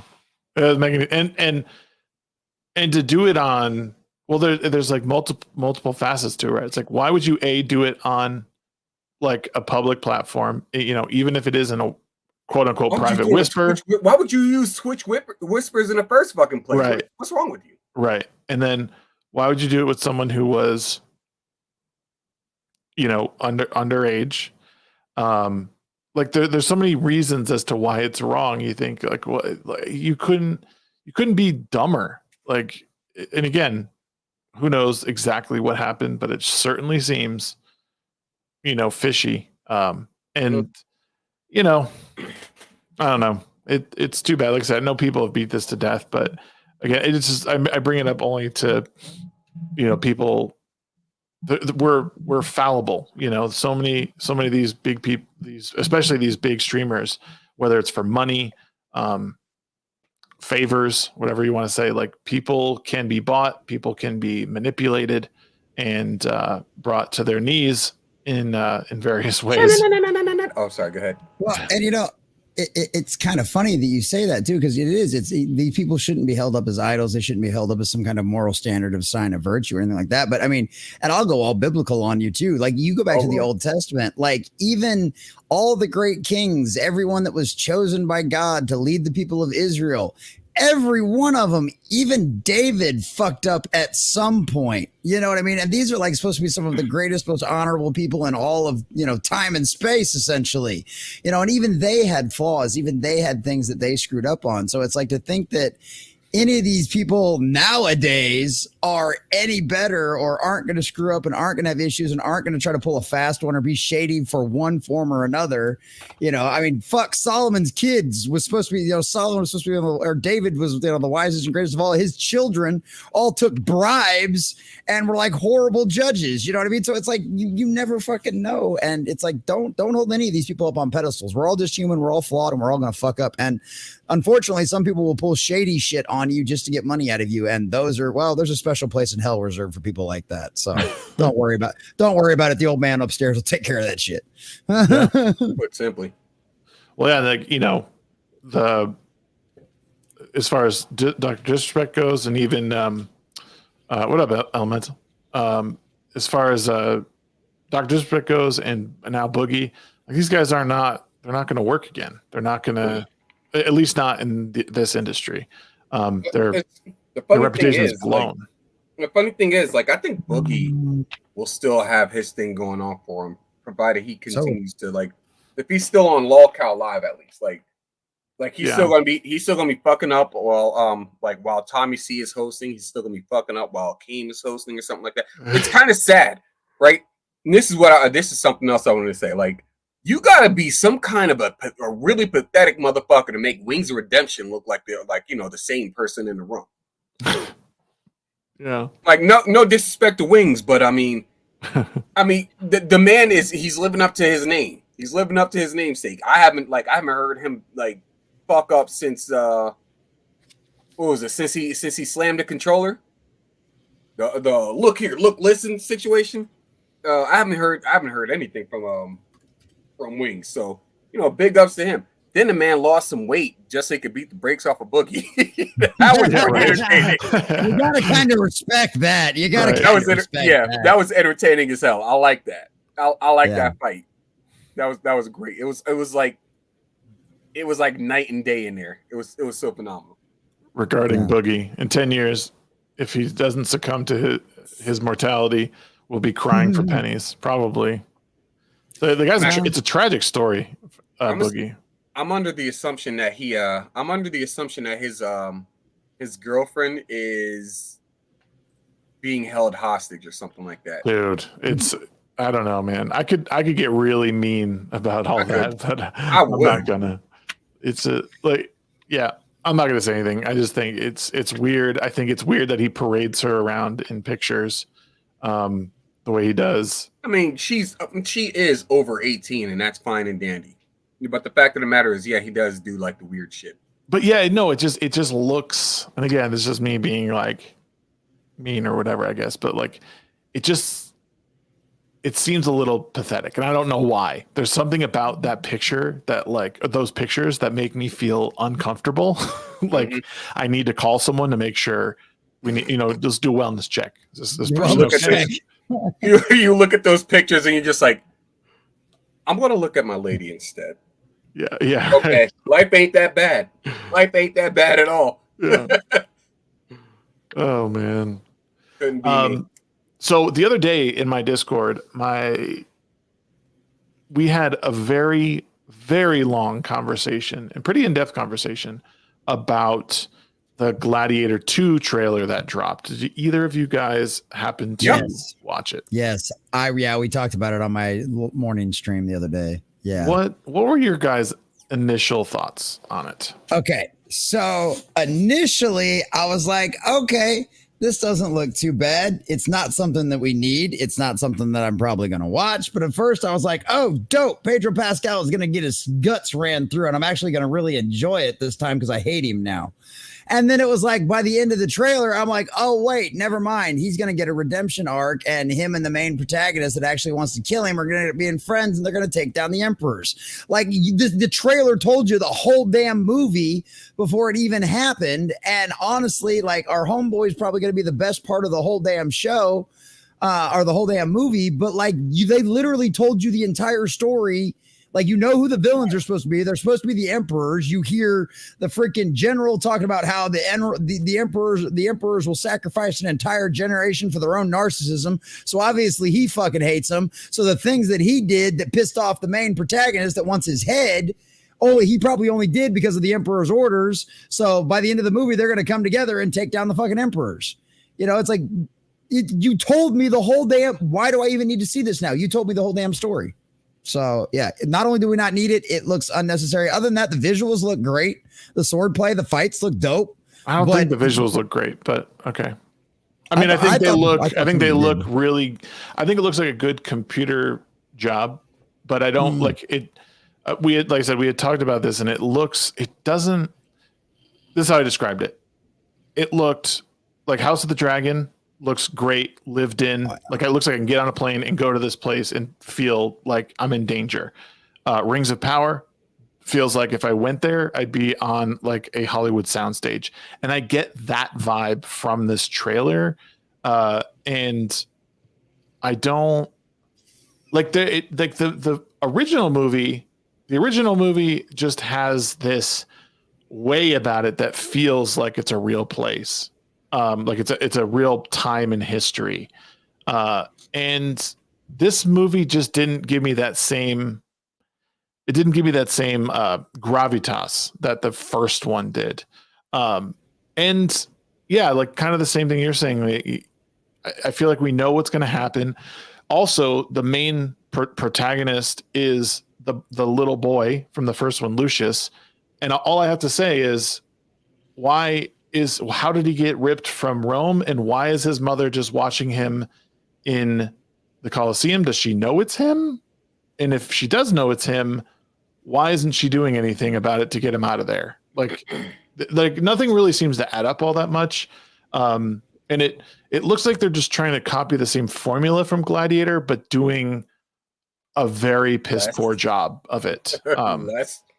Well, I mean, they're doing more in the movie when what made Gladiator great is the fact that you had a man who was at the top of his game, who was at the height of like royalty, if you will, in his own way, ripped from that and brought to the lowest point in his life. And then he's got to fight his way to the top. And the final battle isn't a battle of bravado, right? It's a battle of wits, because Joaquin Phoenix is not a warrior. He's a mastermind. He plays mind games, and he beats Maximus in like a very shitty like way, and you know, in slowly, like, I mean, he's like taking his heel out basically, or you know, he gets him in the side or whatever. But it's not done in this way where you see these two, because the general, who's Pedro Pascal, sounds like so overused, right? Kills his family. So they're in a fight, and you see the fight at the end of the trailer. You see basically Lucius overpowering him a few times. There's nothing mysterious about what's happening. We're seeing it all. I understand what you're saying about the visuals. They're cool. You see the big Coliseum. You see it's flooded. Awesome. But then there's Denzel's character. That's what I was going to say about that. Denzel Washington's character, I think, will probably be the most redeeming part of the movie. Yeah. Because he's just always good. And then seeing the Coliseum flooded, because that's something we know that they did now. And like that, I thought was kind of cool just to get to see that for the first time. But yeah, I mean, yeah, I get what you're saying as far as everything looking like it's on a soundstage and stuff. And what ruined that trailer was the Kanye West song. Like, what? Oh God, yeah, that was bro? So stupid. Like we talked about that on my channel because it was like, why? Just because you've got a black guy in it that's kind of doing like the backwards like gangster role, you couldn't find something that sounded more Roman, more time appropriate that would still, because you could still do that same kind of beat and kind of still give that same kind of feel, but you would use traditional instruments from that time and you would make it sound something like it was off of that kind of stuff. But instead they pull out some bullshit hip hop song. I'm like, what the fuck? Yeah. That just sounds like really dumbass people in the marketing department pulling some just cheap, lazy bullshit, which is probably what the whole movie is going to be. What about you, Sheep? What were your initial thoughts on the trailer? I saw the trailer and I thought to myself, man, I'm going to enjoy these comics I'm reading. I'm really enjoying this. Really enjoying reading Chainsaw Man. So it's a good series. Playing these mobile games, drawing stuff like that. It's like, for me, it was like trying to put adhesive on something that's been oiled down. It didn't stick. Right. It didn't stick at all with me. I didn't care about anything. I didn't even care about Denzel's performance. That's how much it didn't stick with me. I saw it and I was just like, I don't care. I don't care. Yeah, I kept going. It's 25 years too late, right? It's like we don't care about this anymore. We don't care about Lucius. Like we have no attachment. We didn't have an attachment to that character in Gladiator. So why would I care about what happened to him through a series of flashbacks now? And like literally the only thread to go back to the first movie that we see in this trailer is his mother, Lucius's mom. What's her name? Lucius's mom. So it's Maximus's former love interest, and it was Commodus's older sister. But she looks all fucking like all Botoxed up and everything, just old but not. The standard in ancient Rome. Yeah, don't let Ark hear you say who asked for this. Yeah, that was one of the big points we argued was like. Oh, is he liked the trailer?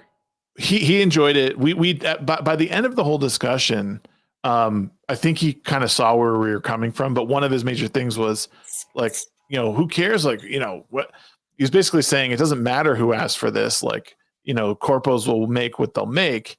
And I'm like, yeah, like that's the problem is that they. Like, even though this was in development, like you need to listen to your audience because like the story, the Gladiator story is done. Like, just because you pull these characters from the first one doesn't mean that you need it. There's no story to tell anymore. The story was of Maximus and Commodus and Marcus Aurelius, and that arc is complete. There's nothing more that we need. So, and I think he finally saw where we were coming from. That's why it was such a good conversation that we had. It was probably like 2 hours long. We were all sitting in Discord talking about it. It'd be like making a sequel to 300. We know how it ended. They lost. Right. Like, why would you make a sequel? Who fucking cares? Yeah. It's done. I never actually even watched that sequel either. Yeah, I never watched that. I wouldn't care. Oh, look at that. Xerxes had like 15,000 fucking children, and one of them just so happened to be the next heir to the throne, and now you got Leonidas Jr. because reasons. Was Leonidas' wife had a kid or some shit like that, or they had a kid. I just thought about that. They had a kid in the first movie. Yeah, the kid grows up because he now he's this, that, and he first off, go suck like 14,000 dicks, Zack Snyder, you piece of shit. Second, nobody asked for it. Don't give me no goddamn sequel like way past its prime. Here, how about this? This would be cool. All right, bear with me. No, it wouldn't. Kill Bill Volume 1.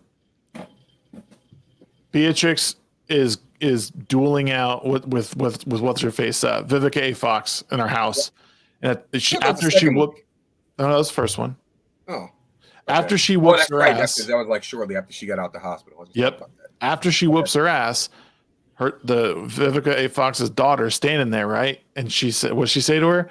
She said, if you know, basically, if when you're really old enough, you grow up and you're still pissed off, come see me. See where I'm going with this? Like that's a cool little thread that's left there that you could say, okay, down the line, maybe we could do a fun movie that's like you have an older version of B, and then the daughter, who trains because she's like, hey, you called me out when I was a kid, and now I'm here to exact revenge on my mom. Not to mention it'd be pretty interesting to know what B would do, primarily because Bill's dead and so are like the other assassins. Right. Yeah. Yeah. So it's like, how do you get to this point? Yeah. So it's one of those things where like, I mean, we know that the corporate part of Hollywood is way out of touch with, with what people want. That is obvious. And this is just, again, like, and I went as far as to say the title of the movie, Gladiator 2, like that's the best they came up with. They sat in a room and thought, you know what this movie is we're gonna call it Gladiator 2. What?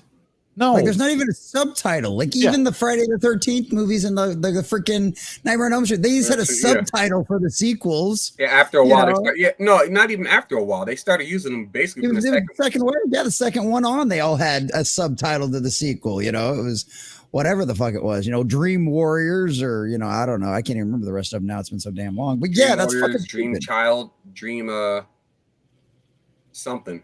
A lot of dreams. Yeah. A lot of shit. The Crazy Duck Lady, welcome. First time listener, first time caller. Hey, appreciate you. Awesome. Good to have you in. Yeah. I want Treasure Planet 2. No, you don't. 20. Yeah. See, that's, no, you don't. You don't want Not Treasure right now. Planet You 2. don't. No, you don't. No, you don't. No way. See, me personally, when it comes to franchises and whatnot, my thing is I am more appreciative of. Is that a cat? Yes. Keep All going. right. I'm more appreciative of the idea that the story has been told. There's no sequel needed, right? You don't need a sequel. You don't need a remake or anything like that. That's why a lot of the shit that's going on now is so garbage, is because it's unnecessary.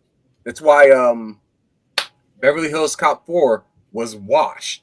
It was an absolute like, you can get the old crew back. That's fine and dandy, but it's not as interesting. Same thing with Ghostbusters, the 2019 one. It was like, it was fun for the generation that it came out for, but ultimately, I want the old crew. I want Spangler, who's dead now. Obviously, not with us anymore. Yeah, I want those guys. The original 4, or even the original 3. You bring Sigourney Weaver in as the 4th member, a temporary 4th, and I'd be cool with that. That is one sad. I'm sad she didn't return. Like, I always figured, like, after those movies, like, her and Bill Murray work shit out, you know what I mean? And like, they fucking settled down, and like, I just don't know. Maybe she's too busy or something. Maybe she didn't want to come back. I don't know. Maybe they all fucking hate each other. I don't know. But she was in a post-credit scene when they were doing the card prediction thing. In the second one or in the first one? No, in the first movie. See, I fucking left. I missed all the mid-credit. I missed all the fucking end-credit scene. Yeah, the mid-credit scene. It was her and Bill Murray. They were doing the. Oh, okay, good. So that was a good little thing for him. Game. Okay, good. Pretty cool. Well, she should have been in the second one then. That's some bullshit. I mean, the second. I have no interest in the second one, to be honest. Like, well, I took the kids to see it at the theaters. Like, they had a good time. We had a good time with it. It was a good family event to kind of go to, because they watched the originals and they watched the other one. And so, yeah, they really enjoyed it. But I can understand where you're coming from on that. But yeah, no, from a more critical like perspective and stuff like that. Yeah, I mean, there was definitely some issues with it. I want to go back and watch it again. I don't think I hated it as much as most people, but then I also am the comment nerd too. I try to tell people like this too. This is one of the things when I get angry and upset about something, like one of these television shows or one of these properties that they've like completely totally fucked up, whether it be Halo or Doctor Who or any of that kind of stuff. And when I rant and rave about these, it really doesn't take much to keep me happy. Like, I liked Black Adam. Okay. Like, I liked, exactly. Right. Like, I enjoyed that movie. It was a good popcorn flick. Was it a good representation of Black Adam? No, but was pretty much everybody else in that movie great? Yes. I want the protector of conduct. I want the dickhead protector. I know. I agree. I don't want off ass. Like Dr. Fate was great. But that's my point, right? Like, if you're fucking shit up so bad that I'm screaming, that's a problem, man. It doesn't take much to keep me happy. I'm really a pretty simple guy when it comes to this kind of shit, you know? And like, I respect you scream at everything. I don't scream at everything. I'm just passionate about certain things. Don't fuck with my Doctor Who.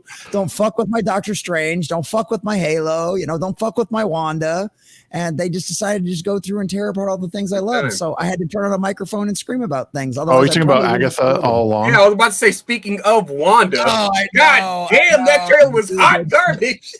Dude, I literally was like, it was such a ripoff. Like, it literally felt like that last scene felt like an Evil Dead ripoff. And then you had an exorcist chick that's walking around on all fours on her back, running across the thing. And then they're literally like trying to keep something in the basement. And then they're opening up the basement to find this magical book that's going to restore her powers. It's literally fucking Evil Dead and The Exorcist. They have no original ideas left. It's fucking pathetic, man. Yeah, I couldn't. It's a spin-off about a character nobody fucking cares about. I was about to Agatha say that.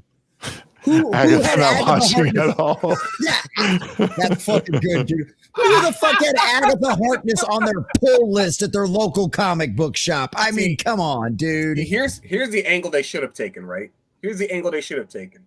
As opposed to doing Agatha, whichever name they so chose to go with this time. They should have just decided, they should have gone with like a New Avengers miniseries. New Avengers miniseries. Vision comes back. It's obvious got to do a lot of retconning. But if they would have followed Avengers, Hawkeye would have been dead. And he would have came back. And then, he would have been manipulated by Wanda the whole time. Because, the whole thing is, the whole thing with, Wanda basically wiping everybody out, including her lover and Hawkeye. He comes back and it starts off the same way. He has amnesia, but something's pulling him towards Wanda. So he goes, finds her, stuff like that. Jesse all along. He finds her. She basically acts like a complete stranger to him, even though she knows who he is. And he's like, I don't know why. I feel like I know you. And she's like, I've never met you a day in my life, blah, blah, blah. And then it basically goes into this whole crazy ass, him becoming Ronin situation, as opposed to making him Ronin in Endgame. But that's me, of course, that's if you follow the comics. Yeah. Follow the comics thing, that's where you would go with that angle, if you're going to use Hawkeye. And it would have been a phenomenal fucking drama. But in classic Disney fashion, Well, this is exactly how I felt about the trailer. I just thought, it was Disney Hocus Pocus spinoff. I don't. This doesn't fit, and I get that this is not for the original Infinity Saga audience, whatever. But it feels like a real punch to the dick to people who made the Marvel Cinematic Universe what it is. We went to the theaters, we all these people put all their money into seeing it, and then you're like, you know what? Thanks for all this dough. Now we're gonna make the worst shit you've ever seen. Shout out to people like Marshala Ali, people who just no, I'm not gonna play this whack ass fucking version of a character I know more about than you do. No. Oh yeah, I love him actually for that. Good. I love him for that so much. That's the only reason I have any hope for that movie is because of how much it comes out. Yeah, it's every time it's rewriting. All right, Ali wasn't happy with this, so they fired everybody. All right, Ali wasn't happy with this, so they fired everybody again. I'm like, we might get a good Blade movie out of this. See, realistically, we get a movie with Marshala Ali and Jenna Ortega. They're gonna have the best production team because they're never gonna settle on anything but the best. Hell no, dude. When I heard those stories about Ortega putting her foot down behind the scenes on Wednesday, I'm like, you go, girl. You're officially one of my new favorites. This is what I'm talking about. Because if and then they throw Sydney Sweeney in there.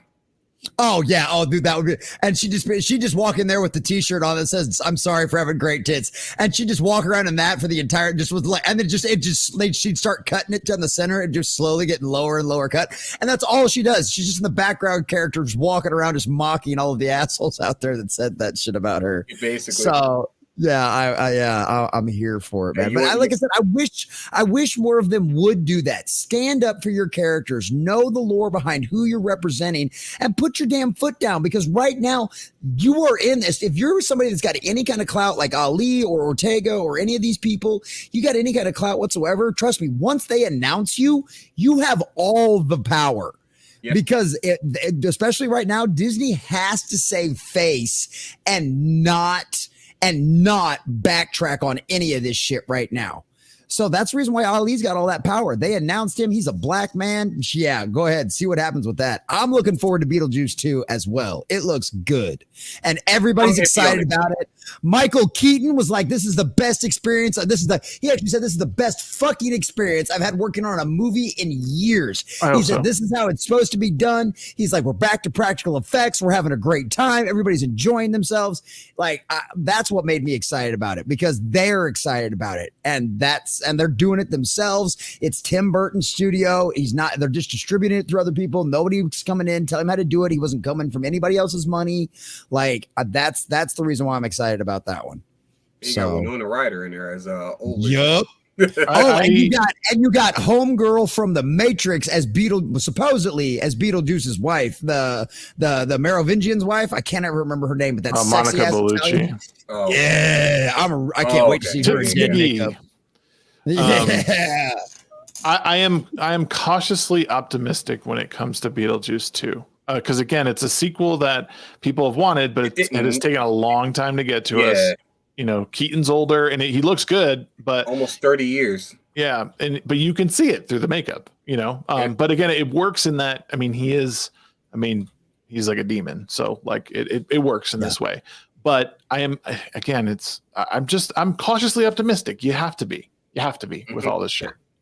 We've been conditioned at this point to see something and go, oh yeah, oh I don't know, because you know how many times have we been let down at this point? Oh, more times than often. But I mean, there are definitely some franchises out there that you'll always hold, that you'll always be hyped for, regardless. Like for example, with me, Monster Hunter Wilds is going to be dropping next year.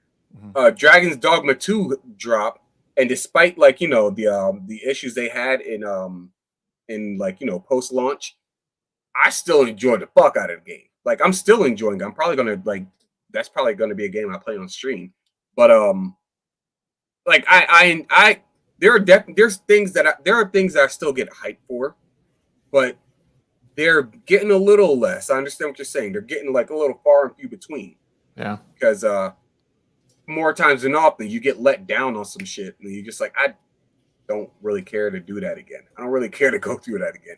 Well, movies are too expensive too to like, go to the theater. And like it used to be like, you could waste a few bucks on going to the theater because it wasn't an arm and a leg to get there. I remember when $8 was like, oh my God, like I can't believe it's $8, but you used to go to a matinee for like $4. Not anymore, like we used to go like $11, $12. Yeah, it was like Tuesday night was like discount night. We used to go Tuesday nights because it was basically the price of a matinee for any time. Or like I would almost always in the summertime go to matinees. I would walk like the 5 or 6 miles to the town next to us, or down the street or whatever, to the to the theater, and we would just go and watch movies during the day. A couple times we just we finished one and walked into another because no one was paying attention. There was a great clip I saw from Quentin Tarantino when he was on the Joe Rogan podcast, because that was the thing. That was the argument that he was making. He's like, cinema was always the blue collar workers' art. right? It was reasonable. It was everybody could afford. You used to be able to go to the theaters for a couple of bucks. You know what I mean? You could spend $10 and you and your girl could have popcorn and a drink. And so everybody went. That was nobody even bothered to see necessarily what was playing. You just go to the theaters on the weekend on Friday or Saturday night because it was what you always did. And like you said, now the prices have gotten so outrageous you can't get into the theaters a lot of time at a decent showing time for less than $15 or $16 a ticket. Especially if you want to go see something in IMAX or something like that, or the real 3D or any of that fun stuff. So it's like it's no longer accessible like that. I got freaking 5 kids. You know what I mean? It's $150 if we go to the theaters. That's a skill issue. Yeah. But you know what I mean? It's skill issue. Shit. I know skill too. What are you talking about? Skill issues. The reason I got 5, 6, 5. But it's one of them situations where I can count. Number 3, my lord. But that's the thing about it, and that's he's right about that. Is it used to be that, and now they want to spend these $300 million on these movies, and so that just causes the price of everything else to go up, and just causes the licensing for the theaters to go up, and everything else. And it's like, yeah, they've taken it away from that. It's literally upper middle class most of the time are the only people that can go on a regular basis, and everybody else, it's like it's a splurge thing if you go once a month or once every 6 months. You know what I mean? And that's sad. That's pathetic. It should have never gotten to that point. And that's where we are now. And it's, guess what? The whole industry is going to take a hit for that. Yep. It's not just the movies losing billions of dollars at the box office. It's the fact that, guess what? Not as many people can afford to go see movies anymore. And as usual, at the end of the day, it's the economy, stupid. Yeah. Yep. Yeah, it's wild. And, just to add insult to injury with Hollywood, you have this that I saw. I heard someone talking about it. Oh yeah, it's full of bullshit. And this is what I said. Fuck. I said this may have worked if it were Clint Eastwood directing it and his son playing his old character, because his son looks just like him. Yeah, but there's no reason to make this. I'm up for debate on that because Sergio Leone had a way of telling those stories that it's hard to replicate. So yeah. No, for sure. You can act in it, but that doesn't mean that you're going to pull off with Sergio. No, that's true. And again, but there's no reason to remake this. This is what started the spaghetti westerns. There's nothing. Exactly. Yeah. You can't make this any better.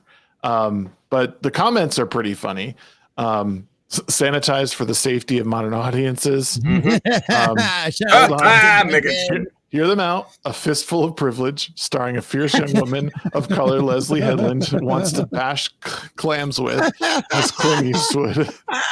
Yes. Can't wait. The girl boss with no name. Girl boss with no name. Want to hear the godmother? The godmother. Look at how he massacred my boy. I love it. No, Scooby. That's great. Yeah, it's. I appreciate when people actually voice themselves in that way, like not even in a denial way. The fistful of Viagra, correct? Not even in a sense of oh well, everything's gonna be denial, but more in a sense of it's already good. You don't need to make it. It's like if they decided, well, we're gonna remake Blazing Saddles. No, you're not. No, you're not. You're not going to remake Blazing. You're going to make a shitty version. You're going to make a shitty version of an already perfect movie. Right. Yes. Well said. Yeah. Mm-hmm. Yeah, and that's the problem is they want to do that shit nowadays, and it's like even when you go. Even nowadays, the worst problem is some of our great creators now, and I like to bring up Mel Brooks as an example because he's just the most recent one. But you've got a lot of these great creators that were legends in their day, and because guess what? They're neutered and they're fucking old and they're just taking paychecks at this point. So nowadays it's like, that's why, like I said, it's just, if all I would have heard about Beetlejuice 2 was that it was just a Tim Burton production and yada, yada, yada, I would have been like, okay, well, let's see what this fucking ends up being. But when you hear about people being excited about it, if you would have heard from Mel Brooks going on a microphone going, look, man, I'm really excited about Into the World 2. Like, it's going to be great. It's going to be a fucking, the history of the world 2 is going to be fucking great. You guys are going to love it. I'm excited to make this. Might be the last movie I ever make. But we didn't fucking get that. We got Mel Brooks' name slapped on a bunch of garbage bullshit that a bunch of other people made, and he just got a paycheck for it. You know, and that's the problem with some of this shit. You can't even trust that stuff anymore, and that's terrifying at the end of the day too. Has there been any remakes that have been really successful? Remakes that have maybe surpassed the original? The Thing. I was going to say Rob Zombie's Halloween, I would say, was successful. Now, whether or not you would say it surpassed the original financially, it was successful though. Yeah. I mean, are you adjusting for inflation though? Well, I mean, we'd go back. I mean, I think it was financially successful at the time. Yeah, so I would say audience acclaim. Otherwise, you wouldn't have got like 2 or 3 more. Like, did audiences look at something like the Halloween remake and think this was a better version of this is what we should have gotten back in the day? I don't know if I've. Nah. Ghostbusters, of course. Of course, 2016. I would say that, well, I don't know if it counts because it didn't get released in theaters. I would say the sci-fi television adaptation of Dune was better than the John Lynch one from back in the 80s. Is that the one with like Sting, and is that the one? That's the Lynch. That's David Lynch. Sorry, David Lynch version. I think that one was better. Honestly, I thought that one was better. The TV show was good. I really like the David Lynch one. This new one is really good though. This new one's really good. Don't get me started again. I know I don't want to, but again, don't get me started again. that was one of them situations where like the crazy duck lady earlier was like, yeah, she's like, it's not worth it anymore. Too much woke indoctrination. I said it, and I was like, that's what I felt when I came out of Dune 2. I was like, so yeah, I'll leave it at that. The live action, does that count? No. I mean, it was financially successful, but people ultimately did not like it. It was too unnatural. The thing is, like, and it's something that a lot of people say, especially about anime, for example, is the reason it can be pulled off in anime or in animation or something like that is because it's fantastical enough to be able to be drawn. Like, you can't translate that kind of shit to live action. It doesn't work the same way. There's different. You get far more expression from a drawn version of Simba's face than you would out of the live version, because it's going to remain the same, like live lion face. Especially when you try to take stuff when you're using borderline. What's it anthropomorphic when they're almost human? Yeah, so and I wouldn't say the Lion King's really like that, except for when you get down to the facial expressions with Simone and Pumbaa, they wouldn't be dancing a luau. You know what I mean? Like a meerkat and a pig's bodies don't move like that, right? So trying to use warthog. Trying to translate shit that to their quasi weird version of live action that wasn't even real live action for the Lion King. Yeah, it doesn't work. You can't do stuff like that, and you can't have animals emote and express the way when you're trying to use models of real animals the way you can with an animation. I mean, Jungle Book, the live action remake of Jungle Book from back in the 90s, I think it was really good. It was well done, but it wasn't. You didn't get the comedy and the funny from Baloo and everything else and Bagheera and all of that kind of stuff like you did from the original. You still got a good movie, but it wasn't the comedy romp that the original cartoon was either. Well, they did in the 2010s, they did a remake that was dark as shit. And I liked that, but it was different. You know, like you said, it was a far cry from the comedy that was the Disney movie. But if you wanted a grittier, darker version of Jungle Book, it was really, really good. And the animation looked good at the time. Fern Gully, The Last Rainforest? No. There's no reason to remake Fern Gully in anything. Oh, God. No, please don't. Not as an animation or as a live action. No. We need a remake of the Star Wars Christmas special. I would kind of support that, actually. I think not right now, but I would actually kind of support that. Wait, what? The Christmas special, the Star Wars Christmas special, support a remake of that. Oh, the holiday special, the formerly lowest rated Star Wars product of all time until the former assistant to Harvey Weinstein was like, hold my double-sided dildo and watch this. Yeah, we'll get the remake in production, and we'll get Mark Hamill's granddaughter in it.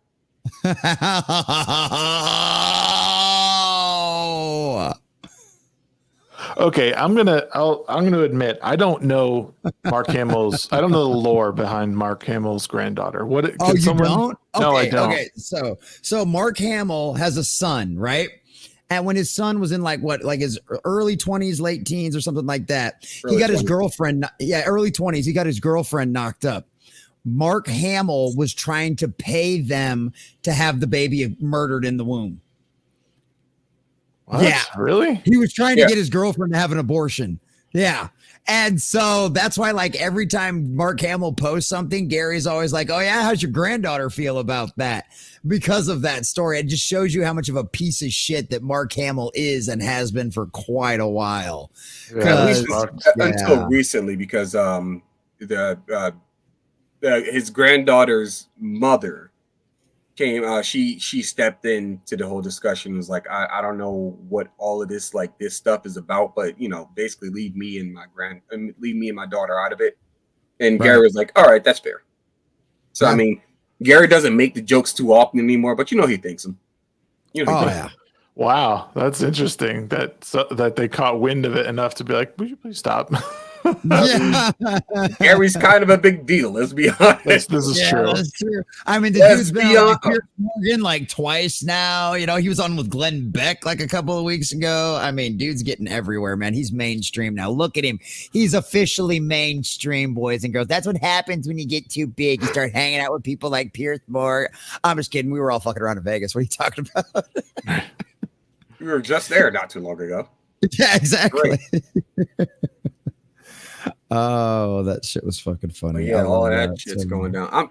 It still pisses me off. I don't know if anybody else, has noticed the trend when it comes to these kinds of situations.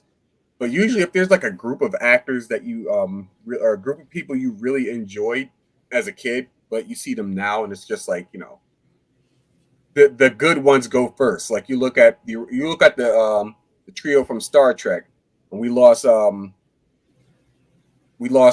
Nimoy. Mm-hmm. Yep. And we lost I'm forgetting her name off the top of my head. She played Uhura. Nichelle Nichols. Nichelle Nichols. There we go. We lost Nichelle Nichols, and we lost Leonard Nimoy. But we still got fucking George Takei. Right, which I was gonna say. Well, and you were like talking all dead people. I'm like, George Takei, he's basically dead to all of us. It's like, bro, like I think Shatner is basically he's staying alive primarily just to spite out of fucking spite. He is like, I am gonna bury your ass, so help me God, I will bury you. Okay, he fucking hates it. I hope Shatner lives forever just so he can fucking bury Takei. It's gonna be a sad day, man. That dude is early 90s now. He's not young. Like 92. But I mean, have you seen him like getting up and getting around though? The guy's still like he's still looking around. Whatever that virgin's blood's doing for his transfusions and stuff. I don't know, man. But whatever he's doing, it's working, man. It's working. And then you got the other crew. I'm pretty sure Harrison Ford's going to be on the outs before Mark Hamill will. But we also lost Carrie Fisher. In my opinion, the best of all of them. Yeah. Like Harrison Ford, he's good. As Deckard, he's good as Indy. He's good as Han. And I liked him in Air Force One. But that was great. Get off my plane. Yeah, I mean, but like otherwise, I'm just like, I mean, you're Harrison Ford, and that's cool. Fine. Give me more Carrie Fisher. I wanted more Carrie Fisher growing up. I didn't want her as just Leia. And then she was also in When Harry Met Sally. And I'm just like give me more Carrie Fisher because I want her. She has a nice smile. She knows how much drugs is necessary in order to stay functional. That's the tragedy of it too. That's probably part of it. Yeah, that's part of the reason why we lost her so early is because of all that shit that she. We definitely lost her because of it. She knew how. She's been around the block. She knows what she knew what she had to do to level off. Like, the heroin cocaine level. We know how that shit works. Oh, fucking Bruce Willis. Yeah, man. That's such a sad story. It is. Yeah, Bruce Willis. See, Bruce Willis and Tim Curry have they're two of my favorite actors, and they have some of the most, and as well as Rick Moranis. Like they just have some really. Rick Moranis has got a good reason as to what he did. Yeah, I understand he's got a really good reason. I understand. I mean, all three of them do, to be honest. But I just hate what happened, the circumstances in general. But you know what? One of the things that I've loved about the Bruce Willis situation, though, is watching how much his family has come together. You know what I mean? To support him and be around him. I mean, his ex-wife and his current wife are like best friends and like helping out with him on like a daily basis. Like his daughter's out there talking about, the family being together and being able to, come together during all this kind of stuff. So like, it sucks what's going on to him, but the bringing his family together and seeing all that kind of love kind of like glow out of the tragedy is something that's very impressive, at least to me anyway. I've loved reading about that stuff. So, but yeah, it sucks that we're losing him though. Fuck. Unbreakable was such a good movie. Beverly Hills Cop 4 is out, by the way. Yeah, on it's Netflix. On Netflix. It's called Beverly Hills Cop Axel F, I think. Axel F. Yeah. Isn't it technically Beverly Hills Cops 5? Isn't that one 5? I thought 4 was the last one. Oh, this one's 4? Okay. This is 4. Because he did 1 and 2 in the 80s, and then the third one was in the 90s. Yep. And then they waited like this fucking long to put out the fourth one. But I watched Mephisto's review on the movie, and I'm gonna go ahead and say that I'm not impressed at all, because from what minor spoilers, I guess you could say, from what Mephisto's saying is like, the cunning, witty, humorous version of Axel Foley that existed in the previous 2 movies and started waning. I don't know. I guess he wasn't as clever in the third movie, and I can understand that too. But like, it's like he tried to do that same level of humor and none of it worked. And it's just like, but that was the whole point. Like the people around him were the idiots. Yeah. Like he was just basically the wisecracking guy who always had a way out of a situation. And now he's just kind of like faltering all over the place. His daughter's absolutely insufferable. And her whole, like the whole plot her whole thing is just daddy issues. It's just like, it's unnecessary to the story at large. And a whole bunch of other shit unnecessary happens. But it's like, daddy issues. Ooh, daddy issues. There's something new. Yay, that's original. We haven't had that kind of issue before. And she'll probably end up being a better cop. And she'll probably end up being a better cop than him by the end of it too. She was a lawyer. Oh, there you go. That makes it even worse then. She's probably like, Dad, you're breaking all these laws. I'm tired of bailing you out of jail. Yeah. All right, bitch. Anyway. Yeah, exactly. I'm the only reason you're here. Shut up. You know what was good? Actually, I don't know if it categorize. No, it doesn't categorize as a remake, but it is a continuation of a franchise well past its prime. Is Shaft? Shaft? Yeah, I think it was 2019 movie. Yeah, like that one. It was surprisingly good. That's what Samuel L. Jackson. Yeah, that was good. Yep. I almost want to like look up the Hollywood remakes of the last 20 years. I will say there was one that was really good. House on Haunted Hill, the TV series that they did out of it on Netflix. That's the same guy that did Midnight Mass. Oh, and then the one back in the day was really good too. The one that came out in like the early 2000s or whatever. Yeah, that one was really good too. Yeah, like really the original movie. The original movie was Vincent Price is in it with Vincent Price, way back in the day. The black and white one. That one was good. And then the 90s one with I think it was Tay Diggs was in it, or was this? Yeah, I think so. Because he was the one at the end that was like, I was adopted. Because he's like the only black character there. Gone in 60 Seconds was a remake. I forgot about that. See, and I've never seen the original on that one. Yeah, it's an older movie, but it's I would probably say it's better. Yeah, okay, it was. It was okay. I was thinking correctly. Tay Diggs and Ollie Larder ended up surviving to the end. Yeah, And, House but of no, Haunted. the Netflix one was really good too. It was really, really good. I thought it was well done. And so, yeah, I mean, so I guess there's at least a couple that we think. I mean, that's at least two that we think were probably better than the originals. Yeah, and honestly, some of that stuff comes down to like limitations of technology and stuff like that too. You know, it wasn't, I mean, Vincent Price did amazing things with what he had at the time. Imagine what Vincent Price would be able to pull off with the technology we have now. Yeah. He'd probably use it to the most minimalist possibility ever, and it would be the most effective thing in the world. So this is true. That I forgot, but I think it's so good. I mean, there's nothing, well, you could say there's something bad about it, but 310 to Yuma was awesome. That was a great remake. I didn't see that one. There was too many Academy Awards and proclaiming for good things on that one. That's you really should watch that. I might have to get around to that then. Yes, Unbreakable, Jackson and Willis. God, that's one of my favorite superhero movies is Unbreakable. Unbreakable, like it's surprisingly that's the M. Night Shyamalan trilogy that I actually appreciate. Although Glass was relatively, what's going on, Reckon? What's up, Reckon? Glass was kind of weak in comparison. I still haven't seen it. Like Unbreakable was good. Split was really good.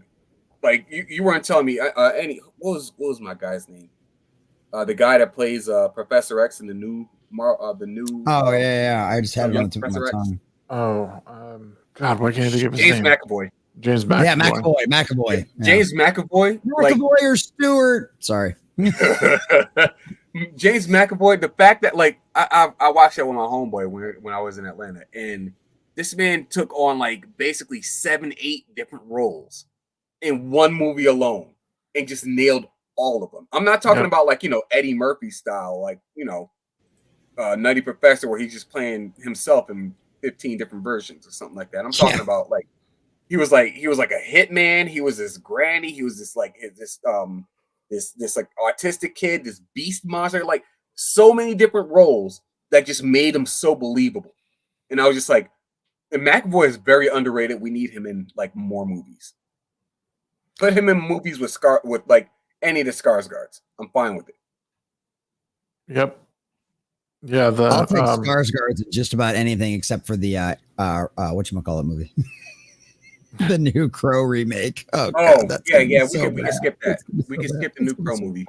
However, I'm holding out hope. I'm holding out hope for the Nosferatu movie. I think that one's gonna be good. That looks really good. Like, Nosferatu is my favorite rendition of Dracula, and when it comes to remake, that basically like that what I've seen so far, I'm kind of interested. I'm like, all right, well, Skarsgård, cool. My favorite vampire, cool. All right, let's see how this goes. So I'm holding out hope. Amarada and I are definitely gonna go see that. William Dafoe's in it too. Yeah, Willem Dafoe, my boy. Yep. I like that they get all the right people sometimes. Yes, the casting is incredible for this one. See what we do? We get like a Dracula meets Wolfman kind of video or something like that, a movie like that or something like that, and we just get Sean Patrick Flannery to play the Wolfman. Dude, that would be dope. He would be. I never thought about him as that, but he would be a great Wolfman. Yeah, and he plays a monster well. Did you ever watch? Oh yeah, Nefarious? He does. Yeah, Nefarious. Yeah. Oh yeah, he plays a monster really well, man. So yeah, I like it. He could totally. I never thought about that. I'm glad you brought that up, Sheep. That's a freaking great idea. Holy cow! Yes, thank you, Tank. Thank you, Tank. Thank you, man. Yeah, it was lame ending for David Dunn. It can't all be bangers, but Unbreakable was probably one of the best. It's probably one of the top M. Night Shyamalan movies. And, for me, it goes, it's like Sixth Sense, Unbreakable, and Lady in the Water. Those are my three favorites from him. And I know Shyamalan. Yeah. My three Shyamalan movies. Unbreakable's probably my number one. I loved Lady in the Water too. And a lot of people didn't like that one. And I'm like, I really enjoyed that one. And so, yeah. And then, I mean, I like The Village too, but yeah, mine would probably be like Unbreakable, Lady in the Water, and then I guess maybe it's just looking back on it now that The Sixth Sense. I don't know. I guess it's because it was so iconic. It almost feels like it's hard. It feels like it feels like it's unfair to like put it above the rest of them because that was like launched his career. You know what I mean? And like everything, It's like hard to compare anything that comes after that to that. I mean, Die Hard was before that, but M. Night Shyamalan was responsible for one of the Die Hard movies. No, I'm saying Bruce Willis. Oh, you're talking about M. Night Shyamalan. We're talking about Shyamalan. We're talking about Shyamalan's movies here, not Bruce Willis. Yeah, Shyamalan. Sixth Sense was the movie that kind of like put him on the map. Yeah, but yeah, so Unbreakable is probably my favorite just because I love like a basic, simple superhero story, like on the ground kind of earth, kind of, the local kind of street level stuff. So that one's just my favorite. I had like the special box, like DVD edition and shit when that thing came out, and like I watched all the deleted scenes and all the behind the extra stuff, and yeah, so yeah, I loved that one. I loved it. Well, I have to say my 3 Shyamalan movies would be Split, Unbreakable, and then I'd probably say The Happening because John Leguizamo dies. Worth it. Worth the whole movie. Absolutely worth it. Absolutely worth John Leguizamo dying, and I'm forgetting Mark Wahlberg just basically looking, and he has that same confused face from the beginning to the end. Yeah, he does. He's the whole time he's just. And when he's talking to the trees and the grass, it's great. God, it was so bad. Also that annoying ass kid that decided he was gonna start slamming on the dude's house, and then the dude pulls out the heater, is just like blam, and I'm like, that's what you fucking get. Don't do that, idiot. That's exactly what you get. I will say there was a lot of cool like death scenes in The Happening, which I was really stoked on. Like the people getting run over by like the lawnmowers, and then just like stepping out in front of their lawnmower and shit. Yep. Oh, drop the construction workers coming off the buildings, the people like hanging in the middle of the street. Like there was some really crazy shit. Really crazy ass ones in there. Now I will say I like Leguizamo's character. I'm not gonna sit here and say and act like he can't act. He can act. Yeah. But he's a piece of shit otherwise. But I still love him as Luigi. Yeah, basically. But I like the whole idea of him trying to keep his basically trying to keep his cool by doing math equations the entire time. And then that fails him in the end. Slams into the tree, flies, he gets out of the car and just starts like cutting himself. And I'm just like, yeah. Okay. That was pretty crazy. Good. Pretty good. Wow. I appreciate that one. I like that one. Cool. Yeah. Have you guys? I don't know how much you get around on politics with, but this meme popped up and I almost started laughing out loud here. But, I just thought this was so well done. It's Project 2025 in the room with us right now. What the fuck is Project 2025? Is this the Democrats' new big fucking boogeyman or what? Yeah. So there are people who are former Trump admins who are starting. It's basically a conservative movement, which they call Project 2025, which is to usher, like they're already planning that he'll get elected. So this independent of Trump, they came up with this like 900-page, like I guess essentially manifesto of what they would do to it, like during his presidency, to and a lot of the stuff is like it's like got the Department of Education. There's a whole bunch of stuff, but it's like 900 pages long. So you've read the whole everybody's talking about this right now because this is where the left is now equating him with like Hitler and stuff like that. It's all coming back to that. Yay, color of shock there. What's new? Oh, we're Nazis. Oh, we're Nazis again. Oh, we're racist. Oh, we're fascists. Oh, yay. It's another day ending in Y. It's another hour ending in 0. Okay. Right. Yay. Nobody cares anymore. And they're tying it to him largely because these were former Trump admins in his presidency that came up with this. I think he said that this isn't his agenda, like it's not tied to him. they might be, the people are just, again, they're trying to tie him to bad people in the past, which we all know is a stupid tactic, and none of us are listening to it. I don't know. I've been tempted to read through a lot of this stuff because somewhere someone said that this like disparages like trans people or something like that, and I don't think it says anything about that. But what's up, Hypnotic? Good to see you, bud. What up, bro? Howdy, man. But I just saw that meme. I thought it was so funny. That's all you're gonna hear about. You're gonna hear about Project 2025, and just like you heard about the Lincoln Project. It was the same shit with fucking QAnon. Like back at during the fucking 2020 shit. Like I didn't know anything about QAnon. I had a Democratic friend that asked me, "Have you heard about this QAnon? You know what this QAnon stuff is? Do you guys believe in QAnon?" I'm like, the fuck is QAnon? I'm like, I listen to the Blaze radio all day long. Ain't none of, and like, those are supposed to be the craziest of the crazies, Glenn Beck and all of those guys. And I'm like, they ain't mentioned shit about any of this stuff. I don't even know what I didn't even hear about this until it was their boogeyman. And then they're like, oh yeah, this is, you guys know all about this. You're all involved with this. I'm like, I don't even know what the fuck you people are talking about. Yep. Like it's always some crazy boogeyman for them, dude. It's what a gaslighting and all that straw man bullshit. You can call it all the shit you want to call it. Politics are retarded. At the end. Ooh, Camelot raid incoming. Oh, shit.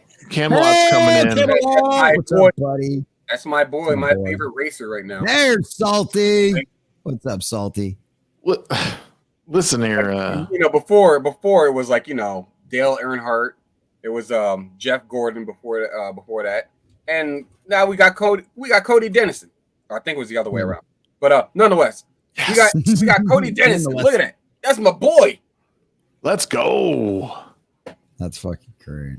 That is. He's running on a rig that isn't as top tier and keeping up with the best of them. I'm like, yes, he is. More of that.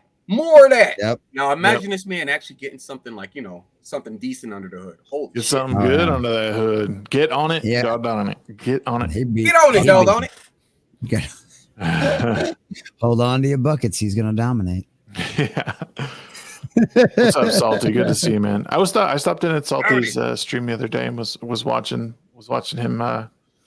They were talking about Punisher and a whole bunch of stuff. It was I was lurking, but I was in there for the Punisher discussion. Good dude. Punisher, the movie. Well, they were talking about the history of the Punisher. Throughout the years. And, yeah. Cam Raid is incoming. We love to see you. Come on now, pull up a chair. Who's the? Oh, when I was in Denver. You know what bothers me, or what pisses me off, is Barnes and Noble. Right? You go to Barnes and Noble, they got this tiny ass fucking section, like probably like this fucking big for graphic novels, and then the rest of the store is fucking manga. I'm like, all right, I'm fine with this. I can't find anything I'm looking for specifically though. Like, I got a series back there, Flame of Recca. That's an old ass series, and finding each volume is pretty damn difficult. So I'm like, go to this convention. They usually have manga that you can find and so on and so forth. Dude, there was like almost nothing there. Really? There was almost no manga there. At a convention where they were promoting so much fucking anime, there was like almost no books. And I was like, what the fuck is this? And then they got like fucking 5 or 6 booths full of comic books and CGC slabs and whatnot. I'm like, bro, I'm in the wrong fucking city right now. What the fuck is going on? Give me my manga. I want my manga.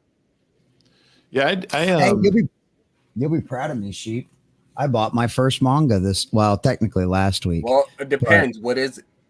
Black Clover. Oh, nice. No. Okay. No, that's fine. It's just the only reason I'm pretty sure I've never bought a manga before in my life, but the only reason I got it is because the anime ended and the manga's ongoing and carries on with the story. And I'm like, I need to keep reading the story. I need to know what happens next. So I totally got these last week. So yeah, I just finished. I'm officially a manga guy. Assassination Classroom 1 and 2. I finally got through those, and then I started 3, which is really good. But then I finally picked up Berserk #1, and there you go. But my favorite right now that I started is Lone Wolf and Cub. I read the first one. I'm in the middle of the second one, but it's the omnibuses. So there's like 16 books in like each one. And I love them, man. They're good. Like if I want to like read something and get a good story, like quick, and I don't like, because right now I'm reading Dune Messiah is what I'm reading now.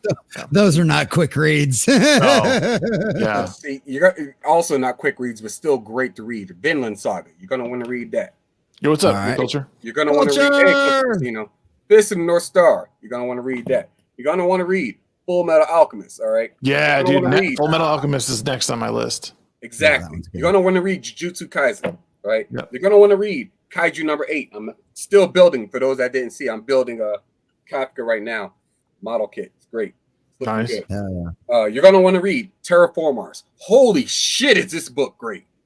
Listen. Hold up. I'm just going to open up to the one page that caught me way the fuck off guard. Bam, bam, boom, bam. So right here, when like, they're like they come across these crazy ass fucking bug things right here, they're trying to introduce themselves. Fucking next panel, next page, just snaps the girl's neck. It's wild.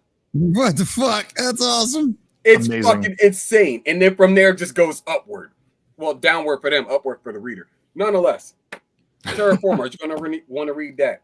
Captain Harlock is like the Libertarian Manifesto. You're going to want to read that. Yo, what's going on? There's the Camelot raid. There it is. Steph, Billy, Max. I feel like I gotta like when they come in, I should like just do a dance or something like that. Like, yeah, you can dance. I'm not. Nonetheless, you can dance if you want to. Leave no friends behind. You can skip the anime and be okay. You can completely skip the anime and be okay. Read the manga. The manga is absolutely fucking phenomenal, and it actually continues past the bullshit ass ending that the anime had. It's just a list of a quick list of manga that I would recommend to you if you're gonna be getting into manga. There's plenty of I like it. There's plenty of other shit that you can pick up as well. I'm also reading Chainsaw Man, so nice. That's also good. Frog Tony raid. Hey, thanks, man. Appreciate it. Yes, please dance. You don't want to see me dance. If you guys want to all leave, I'll dance. But no, I'm a little 3-3-1. Okay. Yeah, I love it. I love it. I love it. No, y'all are great. Cam is great. Appreciate you hanging out and sending people my way. We're talking about all the things tonight. Everything. Mash that like button as you come in. Don't forget, if you haven't already, make sure you subscribe as well. Yeah, subscribe, like the stream. Like the stream, do all the things that you normally do in supporting these fun-loving people on here. Cash Kester, what's up, smoking man? I saw him in Denver. Bliggity blob, 15 months. I saw him in Vegas. 15 months. Thank you, brother. Appreciate you, dude. Hell yeah, messed up. Hell yeah. Good. Jody Cumminson. Yeah, I love it. I love it. I love it. I don't like that name so much. That last name. It's not halal. It's very haram. Very haram. Cam react to the boogie news. Yeah, we talked about that a little bit earlier. Quite honestly, it all comes down to people putting all these creators on pedestals, man. Like they're destined to fail. Like, and they're destined to let you down. You're also going to want to read this. Holy shit. Twilight Princess manga. Ooh, they made one. Manga. Yes. Oh, it's 11 volumes. God damn, is it good? Yo, Metastep. What's up? $20. It's a dancing hippo for victory. See, there you go, dancing. Now we got him to dance. $20. He'll dance, boys and girls. He will be your dancing monkey for $20. Look at that. Because it ain't gonna be my black ass. It gotta be fucked up. Yeah, you dance for free. Oh Jesus! Now he's shaking his ass. I guess that's all we got. That's all right. All right, chicken butt. 20. All right, chicken butt. $20 for meta and then $50 to twerk after. You know, that's how we're doing it. Oh, so the first, if you get the tease is a discount in the beginning, is what you're trying to say now. Yeah. There you go. Yeah, you get the first sample for a little bit of extra. Be twerking. Billy Hatchie, you know how we do it here. We gotta show people the ass. We'll do dumb things for super chats. We'll do dumb things for super chats. I can't. That wasn't a twerk. That was like moving my spine in a weird way. That was a It sternum reminded. Oh, Camelot rated the Rumble stream too. Thank you, Camelot. Oh, sick, dude. Appreciate you. Yeah. That reminded me of when what's her face, Billy Ray Cyrus's daughter Miley tried twerking. Yeah, and all the jokes about the chicken butt thing was made. Yeah, that's kind of what that reminded me of. So yeah, I forgot about that. Holy shit! I wish I could have. I wish I could. I would have forgot about it too. If it wasn't for you meddling common nerds. Well, I blame Shagsworth. He's the only reason I brought it up. If he wouldn't have been twerking on stream, I wouldn't even have brought it up. So next year we'll just get a little shot of the foot in there. Gross. Put your nasty ass motherfucker. What, man? Like, listen. I just think that we got to stop. You want me to stop? No way. This is what you got to do. Sometimes we just gotta. Guess what? Dude, no bullshit. I have that T-shirt for 2 of my kids because my wife, we say that all the time. Guess what, chicken butt? I have that T-shirt for 2 of my kids. Oh, we were such great kids in the 90s. For free. We had so good. Don't say it's like just giving out the only shags for free. It's crazy. Don't say I never did anything for you, internet. All right. I gave you guys free feet pics. You know, you have to buy these things. They're on sale for a premium on OnlyFans. Not here. Free. Just saying.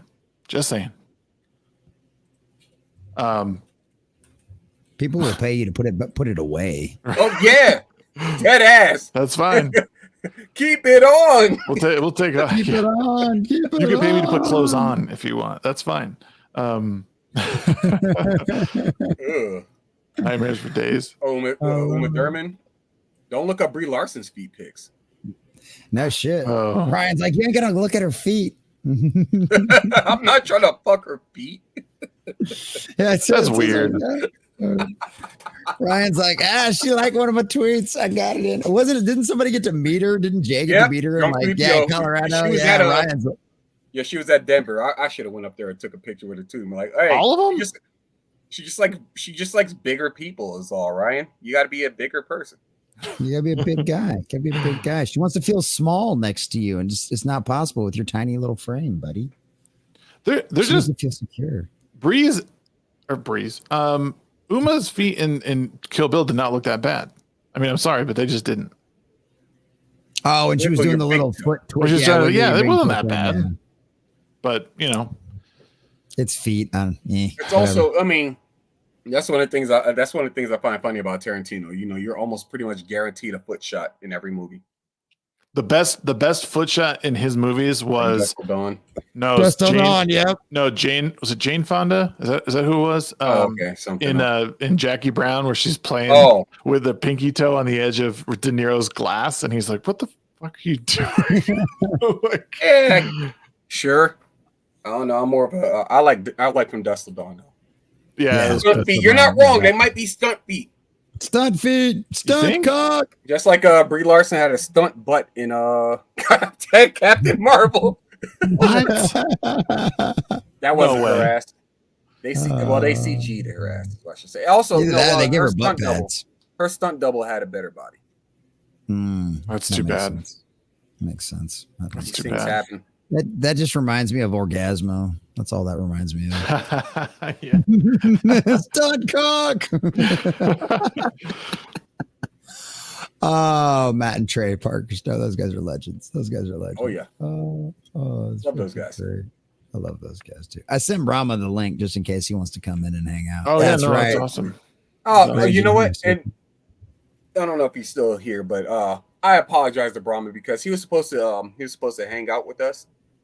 Me, Amarada, and Nogreenrocks when we were in Colorado, but some business stuff came up and I couldn't go. And then Amarada's kind of like my I am her Miss Daisy essentially. So I told her, look, you can go ahead and hang out with them and I'll just Uber back. It's fine. And she was like, nope, it's fine. Nothing was like cemented. Brahma said it's fine, it's cool, and so on and so forth. And I was like, okay, that's cool. I'm going to dinner. You're like her comfort blanket. Now Brahma's because I'm black. It makes sense. Yeah, exactly. That's what I'm saying. Like, yeah, makes sense. She is like she every time it's just like, I would, but I can't see. There's this one nigga that I know, and he well, he has what you would call nigga tendencies, I guess, something like that. And she's just belting those words out left and right, and I'm just like, yeah, say them more. I like it. Destigmatize the word, people. Amen. Destigmatize every word. That creepy. Oh, that what's his name? Nickelodeon producer. Yeah. Dan Schneider. Dan Schneider. Yeah, Schneider. Dan. Oh my god. I forgot what the fucking name was that they gave him. Dan something Schneider. I can't remember. I'm sure they had a lot of it was the man gave us the fucking blueprints. Like his pool is the shape of a fucking foot. nobody thought about it. Like so many kids with their feet out, putting it in whipped cream and all this other stuff, chocolate syrup. Well, so like that's what's so fucked up about all this, right? Whether it's Dr. Disrespect, this Dan Snyder guy, Boogie, all these fucking assholes hiding in plain sight, right? Like if I just put it out there, people won't suspect because it's out there. Like people who are fucked up, they hide shit. Like it's just so crazy to see. Like I'm like when all this stuff comes out, I'm like not surprised, but like leading up to it all, like when you like think back on it, you're just like, what? Oh my god, okay. I don't know how I didn't see that, but I don't know, man. It's unfortunate. It's unfortunate, and to me, when you do stuff like whether it's Dr. Disrespect, whether it's Boogie, like those two, because they're YouTube personalities they're not in our sphere, but they're on YouTube. We're on YouTube. Like that to me now just seems, and if it's all true, just seems predatory and about as shitty as it gets, right? Like there's nothing shittier than pulling that stuff on your audience, basically taking money from people. Because there was a video I saw of someone like basically going through Dr. Disrespect's all his comments after he was banned from Twitch. And when he came back, he was all like, oh, we're still trying to get information on all this. We don't know what happened, blah, blah, blah. And it's like, dude, if what is coming out is all true, like this is just a huge act and you're a gigantic piece of shit. Like, I don't know. Well, man. I mean, everybody should have assumed that, it was always an act anyway, because that's what Doc does, puts on an act. But I mean, as far as like, you gotta, I was just thinking the name too, or somebody. But nonetheless, you have people like who have some prestige to them or something like that. Yeah. And they will take that power and basically abuse it. They'll take that shit into a direction that you'd hope they. Oh, that's what I was. That's what I was thinking. It was P Diddy. Oh, right. Diddy is another one. Holy shit!